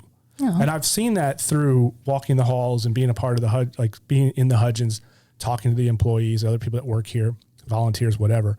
Everyone seems very motivated to roll up their sleeves and dedicate a lot of their time to this place. And you can say like, well, it's their job. It's like, no. This is more than that. This is more than just them coming in and doing their job. Like, these people are going above and beyond what they're called to do, and they're not being forced to. They want to. And I feel like that's because of you, because I'm not going to lie. Every time I come up here and we talk and we get into chats about the Hudgens or just things around here, it literally like makes me want to quit what I'm doing to come work for you. Thanks. Like that's the kind of, that's what you do to these people. To at least that's the effect you've had on me. And I imagine it's the same with everyone else, because I'm watching them. Like, everyone's in a very good mood. They have a smile on their face. They're eager to get to work. They're eager to do things that may not even be on their job title, but they don't seem to have a problem with it. And I just want to know why you think that's so. Why do you think that is the case? Why is it that you have this uncanny ability to get people to just be like, yeah, I'm going to drop everything and follow you? Thanks, Dave. I don't know what to say. That's really generous, and I appreciate that. Those comments, that you see that in me. I'm just being honest. I'm not trying to be an ass kisser. Well, but that's just what I've seen. I'll take either one. Nobody's done that. And I was in the Marine Corps. Like, there was so many, like, when I'm telling you that, generally speaking, like, I tell Kate all the time, like, I would literally go work at the Hudgens. Oh, thanks. Because it just seems like such a great place to work. So if this doesn't work out, I'm going to start a cult. It sounds like you could. You might. What's in this water you guys are giving me over here? I would never start a cult. Don't say never. Well, my grandmother used to say that, never say never, but I don't know. I'm kind of feel like this cult's not a healthy environment for anybody. Bridge too far. It is a bridge too far, but I do think that you have to love what you're doing. I think we have a great team. I think no one person can take sole credit for anything that goes really well or anything that falls to shit. It's a team effort. And if you know that, if you kind of push this idea that we're all in it together, I've got your back. I know you've got mine. You guide people towards a love for the mission, the work that you're doing. You openly appreciate them. You also provide constructive feedback when needed, because, I like the the feedback too of something. There's always room for improvement in everything that we do. Sure. But it's the way that you approach people with that. It's not just a benefit to the team overall. It's a benefit to them. If you let them keep making the mistake, it's a disservice to themselves and everyone else. So I think just being very relatable, being very genuine, being, truly appreciative for the good work that people do. They come in every day and roll up their sleeves, but you lead that way too. I don't ask anybody to make me coffee or, I make my own coffee, but just respecting each other and teaching that or just reminding people that we are respectful of each other. Mm-hmm. I don't know what the singular answer is. It like it's almost like the speak softly, but carry a big stick sort of thing where you're firm when necessary, but very generous in your like words of affirmation to others when they're working here? Yeah, I think being of generous spirit is something that's lacking in a lot of our world lately. And I think if you spend as much time as you do at work, any one of us, we're a team and we need to be respectful and kind, and we need to work hard. We need to give it our all, because you can get out of bed to half-ass it. That's not what you're here for. No, and you want to feel appreciated and everything else. Right. And you want to do your best. You want to give your best, and you want to encourage that in others and like show them how great it feels to really give it 178%. And it might be wise to see that somebody is in a position that's not their bet. Good for them, but there might be something that's better suited for them. So it's always good to see that, hey, employee A is kind of lacking, but it's not because he's a bad employee. Maybe it's just because he's not doing the job that suits him. Yeah. Maybe there's something else in the company, or maybe he needs to just go somewhere else. Yeah. And we need to sort that out. But I've seen both sides of this because I've worked for the tyrant, and it is brutal. I've seen that too. My time at the brewery at Terrapin was brutal. Like should have been a fun job and a fun place to work, but he was an absolute tyrant. Yeah. And there was no words of affirmation to come from that man. It didn't matter how good of a job you did. He would tell you right to his face, you could do better. Well, I mean, it's just everybody there thought they were going to get fired. Always walking on pins and needles. And the thing about it is you can feel that. And maybe it's not the leader, but maybe it's an employee. But if there is one bad egg, it's like cancer. That's and very it true. spreads, and it will destroy an organization quicker than you can imagine. And that almost happened here before you came here. And when you came on here, it was like you were the radiation to the cancer that was in this place, because it went away quick. Now, I know a lot of heads had to roll for that, but the fact of the matter is you don't have that problem now. Like, it is amazing how changing out one person can completely change the culture, mentality and the culture of an organization. Yeah. Everybody needs to listen to that right now, especially if you're a business owner. You need to pay very close attention to that, because if you got one bad egg, whether it's in management or in the lower levels, like it'll destroy you. That's true. And I've seen that too. I think that, again, giving credit to the team, like just finding the skill set when you're hiring and interviewing and bringing on new people, anybody's resume, they can learn things.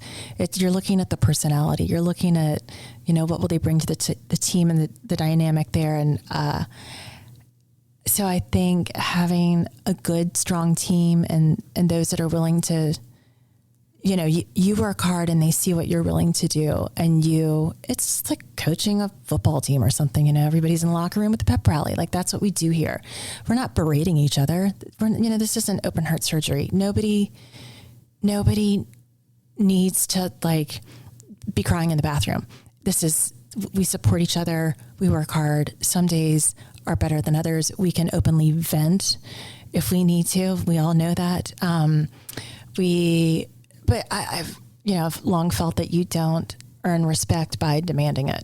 No. You don't berate people or you don't yell people into the corner to get them to do something. It never works. You have to. I've been down that road in the Marine Corps, and it doesn't really end well. You think you're getting ahead, but it's like, looking back at my time as a corporal, but that was my job. My job was to issue out the corporal punishment, was to be kind of the bulldog, the pit bull. That's a different animal. And so I was hard on my junior Marines quite a bit, but I did praise when they did good. Yeah. And I made them go through a little bit of a trial, because we all have to. And so that's how I did it. But looking back at it, I'm like, I guess I could have probably been I could have maybe gone a little bit easier on some of them. Though but maybe that comes with age too. Yeah, that's different, the Marines are not a nonprofit arts organization. Really?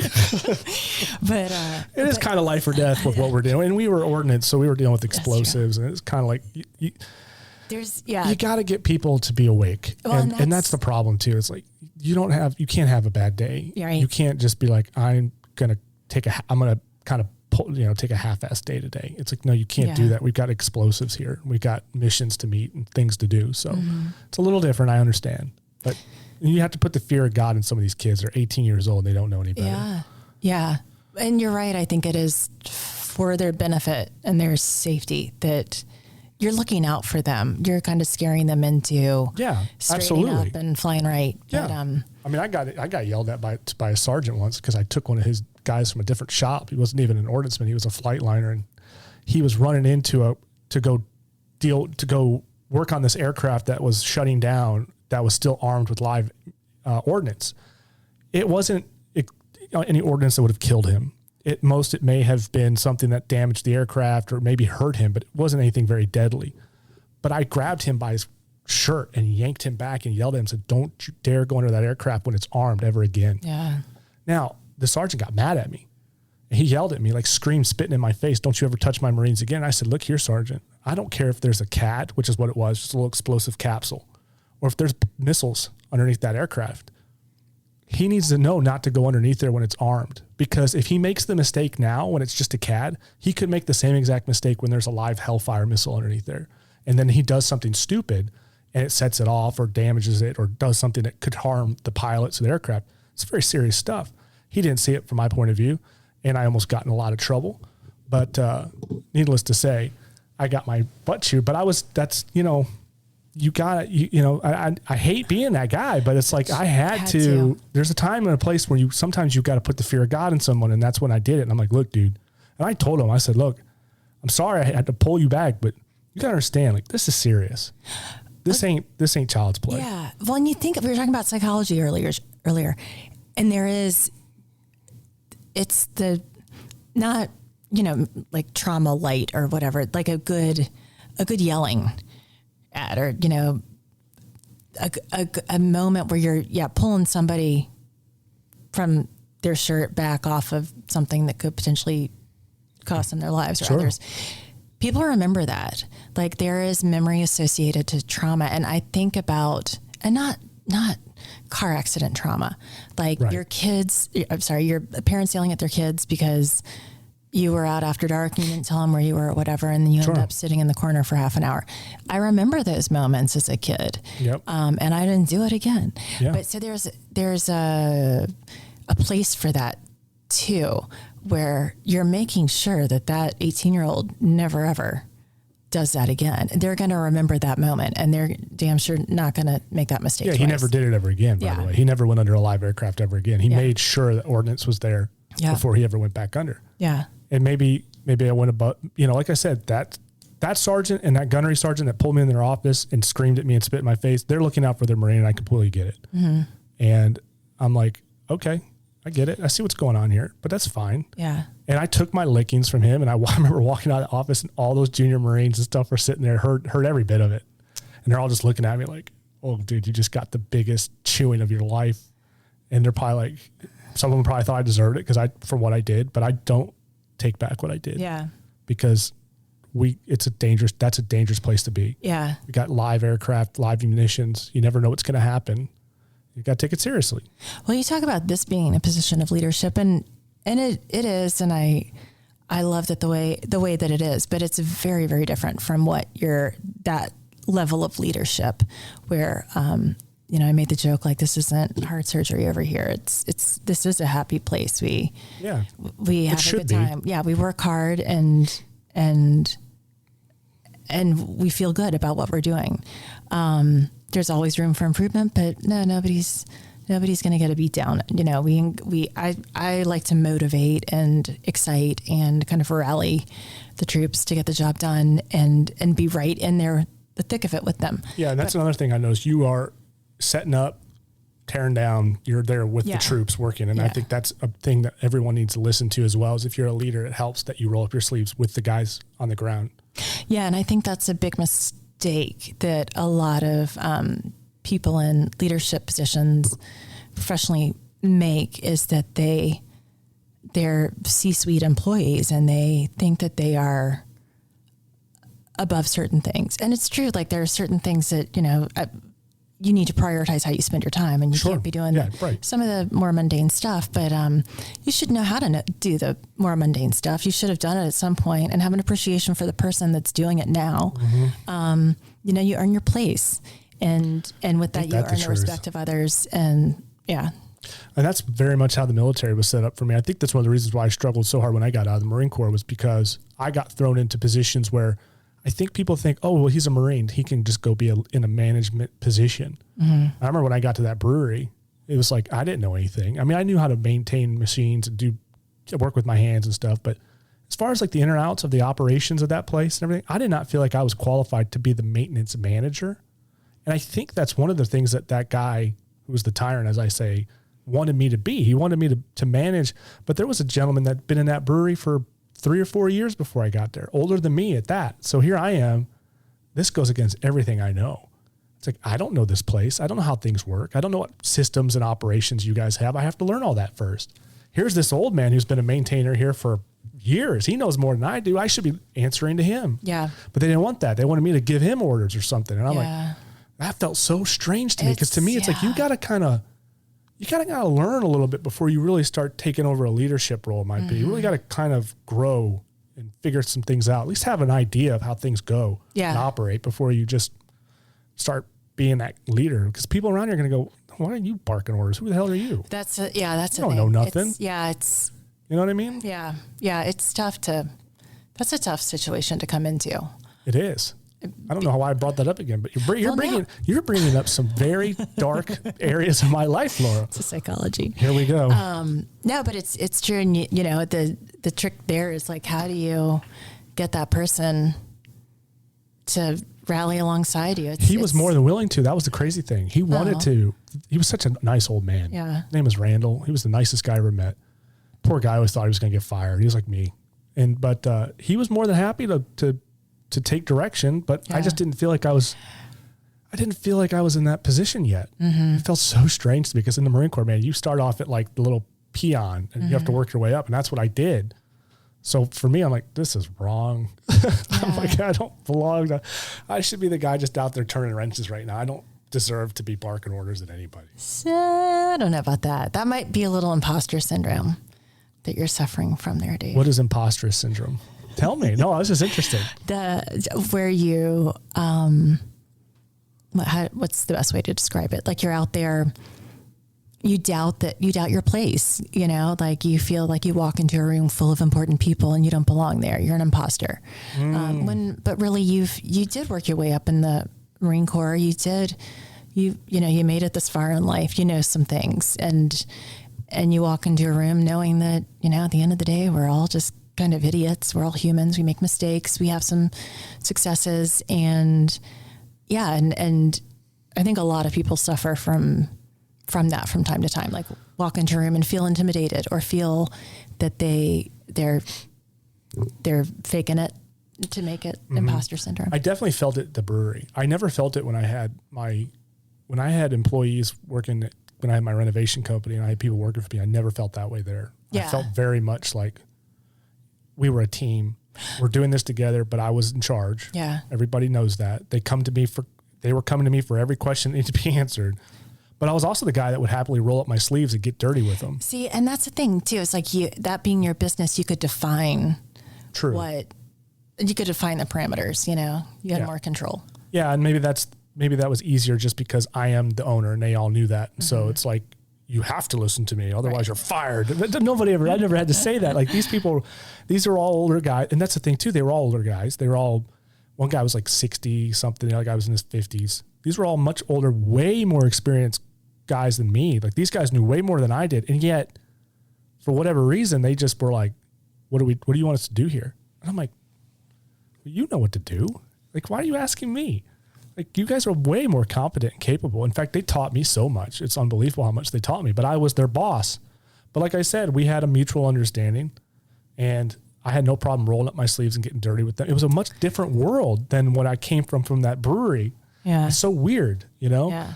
Well, and I think too, being in a position of leadership, like recognizing that you still have things to learn, and you're often learning them from others who may not be at your same professional kind of wrong. Like, you know, it's a mistake to think that you know it all at this point. Oh, I don't know nothing. Oh my God. I'm scratching the surface at 50. I know it. Do you have any mentors, do you think, coming up that may have been influences for you? So some mentors for me, for instance, like my shop teacher, he's a huge mentor that I can always come to, right?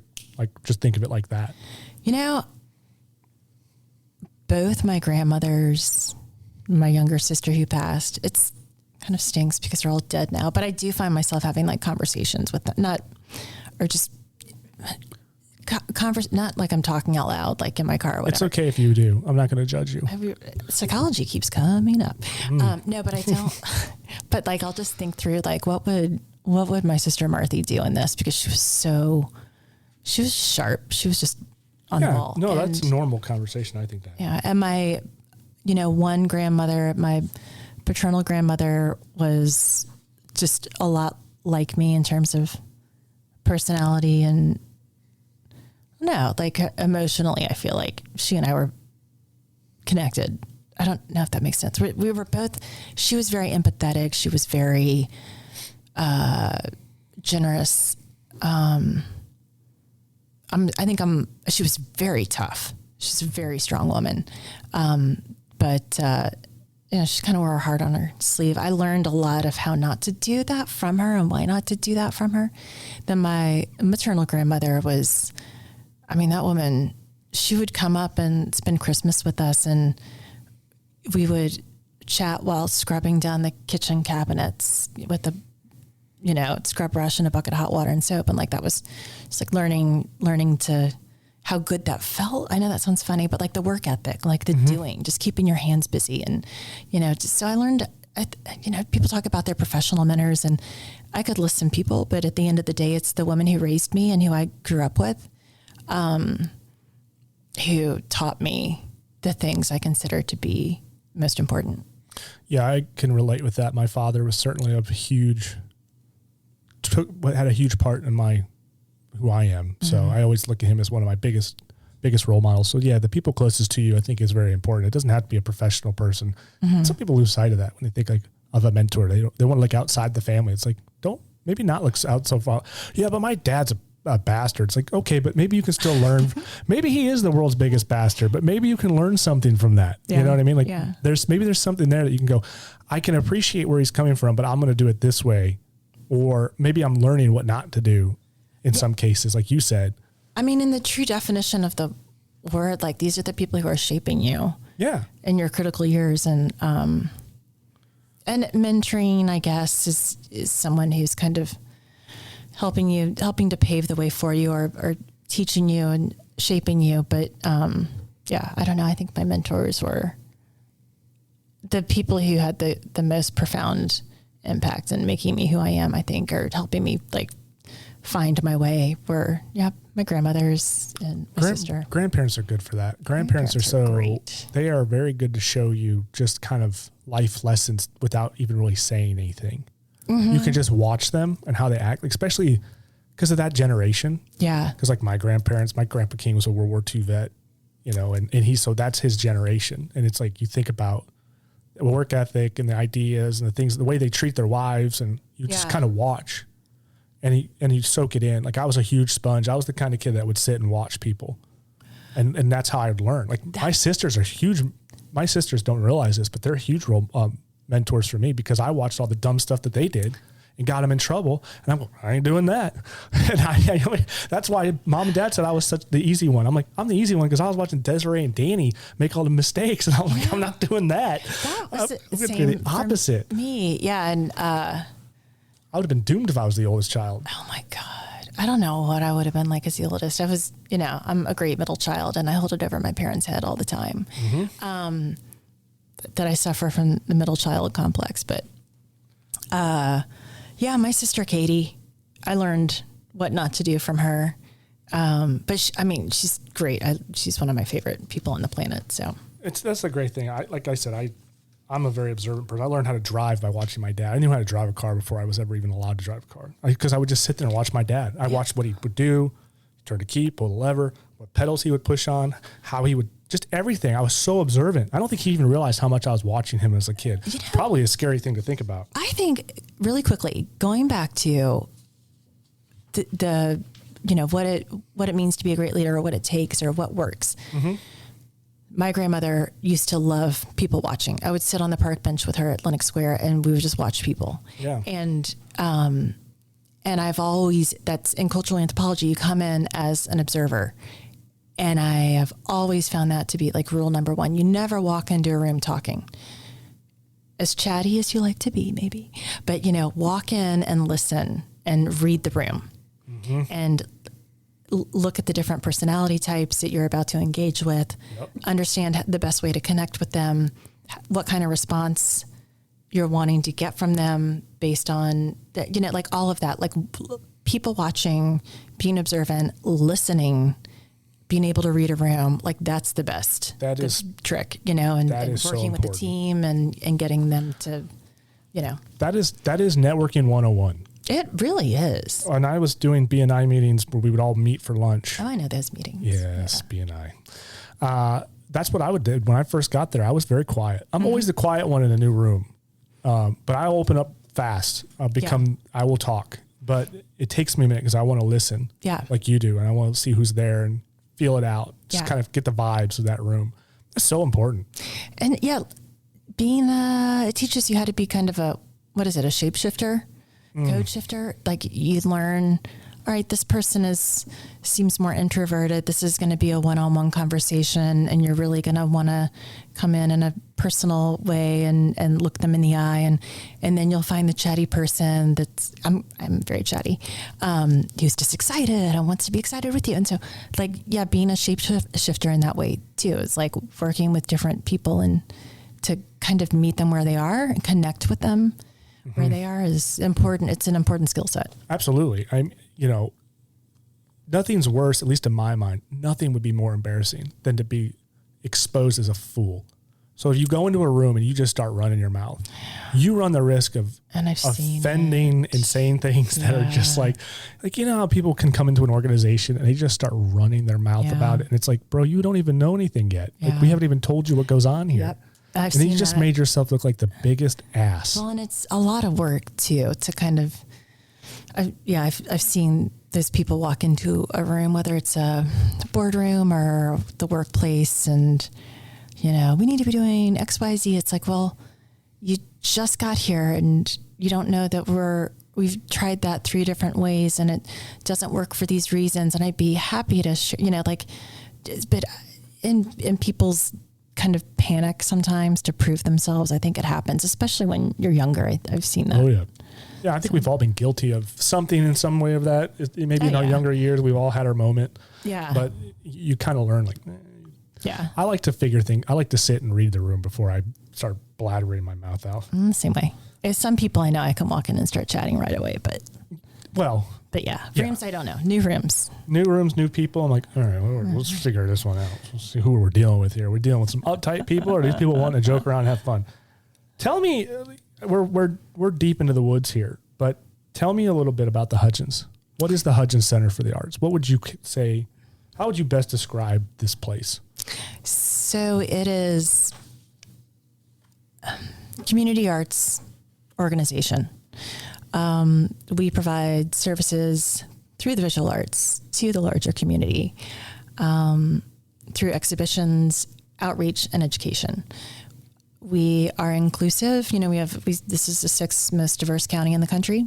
So we teach, provide programming in multiple languages. 25% of our student population is Korean speaking. So we have classes in Korean, and we do outreach in Spanish, and we have it's really, it exists as the center for arts and culture in our community, the visual arts and culture, and So much to say about the Hudgens. I mean, it's hard to sum it up in like 2 neat sentences. Our mission. Well, you don't have to. I mean, we can. I know we've gone long, but we could go longer if you need to. Yeah, I always like to go. I'm a little long-winded sometimes, Dave. I apologize. You're preaching to the choir over here. I'm not. You're not offending me. But yeah, so it's about promoting the arts, the visual arts in our community, providing access to the arts for everyone, regardless of your, socioeconomic status or financial hardship. We've got all kinds of outreach and free programming and scholarships, and we're inclusive. We have a reputation for representing through exhibitions, traditionally under-resourced artists. In the past year and a half, we've had a sculptor from the Oglala Sioux tribe. We've had the Indian American Immigrant Experience exhibition. We've done all kinds of things that really are truly reflective of our community. So we're just the shining star of the visual arts as a resource, I think, in Gwinnett and the North Metro area. So you listed off some really great programs there. How can people enroll in those programs? How can they get involved with those if they hear something they like or want to or do that? Thank you so much for that question, Dave. So, how can they get involved? Beautiful new website, thehudgens.org. THEHUDGENS.org. We'll include a link to the Hudgens.org in the description of the podcast too, so you can go ahead and copy and paste that if you're listening. Awesome. Thanks, Dave. And, it's donations. We are truly a nonprofit, and probably 40% of our annual budget is relying on grants and donations. No amount is too small. So you can donate, you can volunteer your time, you can sign up for a class, a workshop. We have everything from ceramic and sculpture to 2D classes. We have summer camps. We have workshops and, the art of charcuterie and the art of charcuterie. I took that class. It was a fun class. I know you got to eat charcuterie. That was the best part. Drink a glass of wine while you do it. Glass of wine. We have the kind of art light experiences on weekend evenings, so you can come sit in the sculpture garden and do a patio paint and sip, and in 2 hours you've done those too. You're quite the paint and sipper. Oh, you're flattering. No. No. But it's all about having fun. We joke like the more you drink, the better you paint, and it's you don't need to be an artist. You just need to come have fun and get out. And it is so great. Yeah, it's such a great way to enjoy the weather. Get around friends and people. It's a good thing. Yeah, I love the paint and sips. I would do them more, but I'm starting to collect too many. And I don't know what to do with them. Do an exhibition. I have joked that I want to do like an exhibition of the paint and sippers work, because some of that stuff is really. I've said it. You should, just for fun. Just put up all the paint and sips, because it's like, what do you do with? I've got a stack of these things. I'm like, well, they're not good enough to put on the wall. Yeah. So, although Kate did put the bird one up. The one with the 2 birds, a little heart over them. Yeah, she liked that one. She put that up in the living room. Okay. Oh, so that one did actually make it on the wall. Yeah. And the rest are on the fridge, where she puts all my drawings. So that's where we put the dog's drawings. Yes. The paw painting. But everything, that we do, you can find on our website, thehudgens.org. Follow us on Facebook, on Instagram. And then we encourage you to get involved. There's just something for everyone here, and it's a fun place. It's often called, people refer to it as their happy place. The Hudgens is my happy place, and there's a vibe about this place. And I don't even really, when I'm here, I'm usually here on business, but I'm still happy to be here. Yeah, it's a great place. It's a strange vibe. I don't know what it is about it. It's it's in the water. I put a little something. THC or something. What are you currently working on for the Hudgens, and what has you excited the most right now? What is in the books? Growing programming is the educational programming. We've been really focused on growing outreach the last few years since the pandemic, and finding a way to be relevant within our community. During the years when everybody was focused on healthcare and unemployment, food insecurity, housing insecurity, like how are the arts relevant? So that's been the focus the last few years, is outreach. So now growing the educational programming and community engagement opportunities. We've got a lot of great new partnerships. I'm excited to kind of shift the focus there.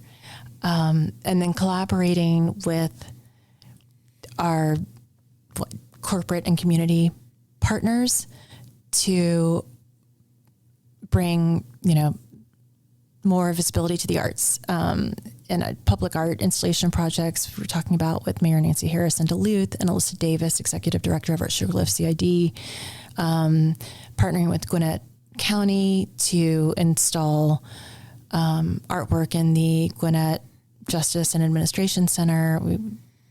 All these great partnerships that we have throughout the community. So programming and community engagement are the short-term focus currently. That sounds great. Do you have maybe some goals or dreams for the Hudgens Center of the Arts moving forward? What would you like your legacy to be here at the center? So I hope to be here for a long time. I've been here about 3 years now, and fun fact, not to cut you off, you came in during the pandemic. Oh, Lord, did I? Oh my God. So I don't even want to, you want to talk about a trial by fire. Oh God. The learning curve there was pretty swift. Yeah. So I signed my offer letter on March 12th of 2020, and my start date was April 6th of 2020. And I joked about onboarding from home, I wouldn't do it a second time. There were some challenges there for sure, but yeah, I learned real quick. I had my first grant written by the end of the week, and I didn't get my laptop up until Wednesday. So it was just a horse race to kind of, what can we do? How quickly can we pivot? Throwing things to the wall, see what would stick, to keep the center going, and not just going, but thriving.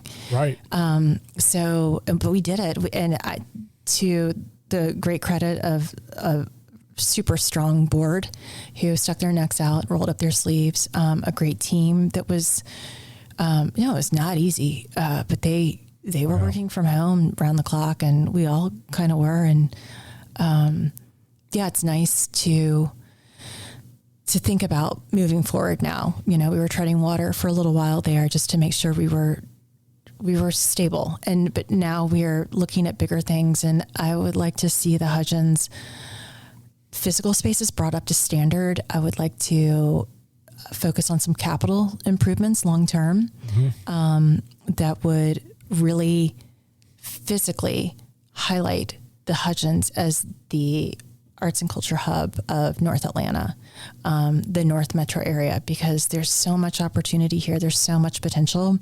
And I think bringing more classroom studio space online, making better use of our event spaces, kind of working out some gallery spaces so that they flow a little better, bringing in more, I love the community gallery space that we have here, but also more notable exhibitions as well, would draw a greater crowd. So longer term, I hope to be here for another 8 to 10 years, as long as they'll have me until I have to retire, which I don't ever really, I can't imagine retiring, but at some point I probably... We all say that.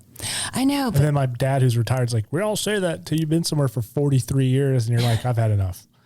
Fair enough, Dad. Even on the weekends, I'm like, I get anxious. I got to go. What am I doing? I'm going to watch Netflix all day. I could maybe work in the yard. I got to go. So, so I hope to be at the Hudgens for a long time coming. And I hope that the legacy I leave here is that, it's to really put the center on the map, and for everyone in the community to be aware of the resources available to them here and appreciate and take part in them. Well, that sounds fantastic. Well, thanks, Dave. I think there's hope there. And the fact that when you came into the Hudgens, came in during a pandemic, you came in when the Hudgens was, for lack of a better term, not doing well. And there was no chance, we didn't know nobody really knew what was going to happen. No. And it could have very easily closed the doors. Yeah, could have. And here we are now. You and the board came together and brought this thing out of the fire. It's amazing. And you've got yourself a little diamond. Yeah. And so you should be proud of that. Y'all should be very proud. Everyone who's here should really sit and reflect at the fact of what y'all have accomplished over the last 3 or 4 years. So many businesses failed. People lost everything because of that pandemic. And yet here you guys are. You've managed to navigate. And to me, it seems like, well, if you can get through that, the sky's the limit for you and everyone here at the Hudgens. Yeah. And I like that you say y'all in that, because again, it took a team to make that happen. And yeah, it's amazing that there are a lot of, the arts were at the bottom of the list in 2020, 2021, how can we support our community? What can we do to help businesses, keep their doors open? Nobody was thinking about a community arts center. No, nobody. But that's how it always is with art. Like we spoke about earlier. It always seems to be the bottom of the list. Yeah. It should be like, Yeah. So, changing people's perspectives on the arts is, that's another long-term goal. I would love for that to in some way be a part of the legacy I leave here. It's been an amazing 3 years, and I'm looking forward to the road ahead and all the things that we're able to accomplish. well, thank you. Thanks. Thank you so much, Laura. I've enjoyed our I conversation. have too. It's always fun chatting with you. Thank you. We've learned quite a bit, and I'm very excited about what's going on. Like I've said before, I have not worked here. I'm not on the board, but I feel like I'm a part of it because I hear about it the day to day and watching my wife and what she's done. And she's so dedicated, and you are a part of it. She is extremely dedicated. Every part of her life is, she brings all of it to the Hudgens, and that includes you many days. Hey, there's been sacrifices. There's been times where I don't see her, or she's been up working late when she did the website. Yeah. It was long hours. And so I see it, and I see the dedication and the work being put into it. And I can, from an outsider's perspective, I can say, good job. Like, dang, guys, you guys are just doing a bang up job over here. And I hope the best. I really do. Thanks. So thank you so much. I enjoyed our conversation. I have too. Thank you. I really, really did. I think we kind of tackled quite a bit today, and we've learned a lot about you and the Hudgens. And I really hope that people who listen to this, if you're in the Georgia area, will get involved or at least come visit and see the gallery. Now, is the gallery free, or does it cost money to get into the gallery? Galleries are free and open to the public Tuesday through Friday from 10 to 5. Why is that? Whole Camp Heating and Air they are a generous sponsor, and their sponsorship provides free admission to the Hudgens Galleries, the 28,000 square foot sculpture garden, and the Children's Art Zone, which we have interactive STEAM-based art installations in the kids zone. And so always free and open to the public. Admission would be $5 per person, but thanks to the Whole Camp Heating and Air sponsorship, it's free. So, and there is a gift shop too. So if you are looking for a nice piece of artwork, you can go in there and shop. There's a lot of great different items in there. You got everything from clay to glass and paintings. Local artists. Support local. Textiles, some really cute jackets. I bought one from my mom. Oh, really? We've got all kinds of stuff in the gift shop. It's so great to have every birthday and Christmas present the last 3 years has come out of our gift shop. There's a lot of really good stuff in there. There's wood turning as well. There's some guys that have turned some bowls, or ladies too. I don't know who makes them, but they are just art supplies. Art supplies. Kids art supplies, adult coloring book. The whole. If you're 9 yards. If you're near Gwinnett County, this is a great weekend, like a Saturday or a Friday afternoon trip for you and the family to come down here to the Hudgens and just walk around, look at the art, go through the gift shop, and just experience it. You're in Duluth. Duluth is a fantastic city. There's so many places to eat, so much to do. So you make the trek down over here, check it out. I don't think you'll regret it. And I also think once you do come here, and if you do have a chance to meet Laura or any of the staff, you'll probably want to get involved, because they just have that weird effect on you. Oh, thanks. I love my weird effect. You have, it's strange. I'm telling you, well, it's a gift. Not a lot of people have it. Thank you. And listen, my wife doesn't even have it because she can't get me to do anything without pulling me by the ear and making me do it. So yeah, I wouldn't be here without your wife. I have to tell you, I wasn't looking for to change careers or change jobs when she reached out to me, and I was like, let me think about who I know. And she's like, no, I want to talk to you. And, and she got me in here, and I'm grateful to her for that. I remember when she had mentioned it to me, she said, I know this person, we've worked together, whatever, at SCAD and everything. And she told me your background, who you were. I was like, that sounds like a huge land. You need to find a way to get her here. Yeah. I was like, would she want to come work at the Hudgens? It seems like it. I mean, it kind of seems like small potatoes for her. No, and Kate was worried. She's like, I don't know. She might be right. She may not be interested because it is kind of it's just the Hudgens right now. But now, like, the Hudgens has really become something. Yeah. But that's what you need. You need someone like you. Thanks. That can take something and elevate it. Yeah. And so I think that's what you've done. I love going out into the community and talking about the Hudgens and making people aware of all that we're doing here. And I it's my job, but it's also kind of my passion is getting people excited about the things I'm excited about. So yeah, being excited about the Hudgens and just going out and spreading the word is I think I hope it's made a difference. I think it has. Yeah. I really do. I think, like I said, I think that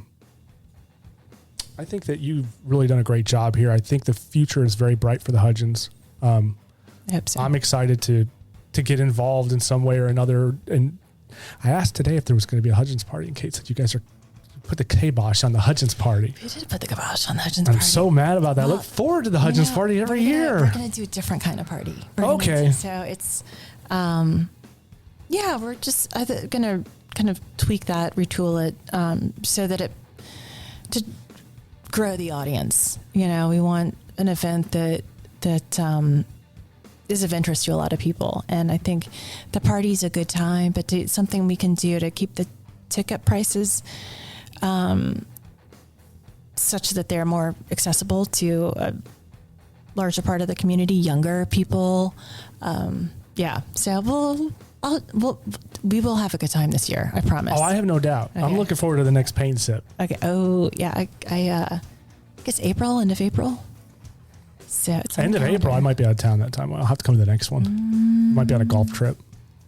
What's more important to you, golf or paint sip? Well, 25th year of my dad's charity golf tournament in Michigan. Oh, that's amazing. 25 years charity that goes towards the blind kids. They raise money for blind children. That's awesome. Pennington Center for Blind Kids in Michigan. That is so it's fantastic. A great cause. Yeah. If everybody's listening to it, it's frostbiteopen.com, I think is what it is. But yeah, 25th. This will be his 25th year doing it. That's okay. You can go do the golf. So I gotta go. But gotta show my support. Just joking, like most guys, if I said what's more important, golf or paint and sip, that you were like, well, that really thinking about it was. I was thinking about it because I like the paint and sip. It's a good time. It is a very good time. And it supports the Hudgens. Right, it does. And yeah, even the dudes who come in, who I remember when you were that guy, you're like, why am I here? I'm not painting and sipping.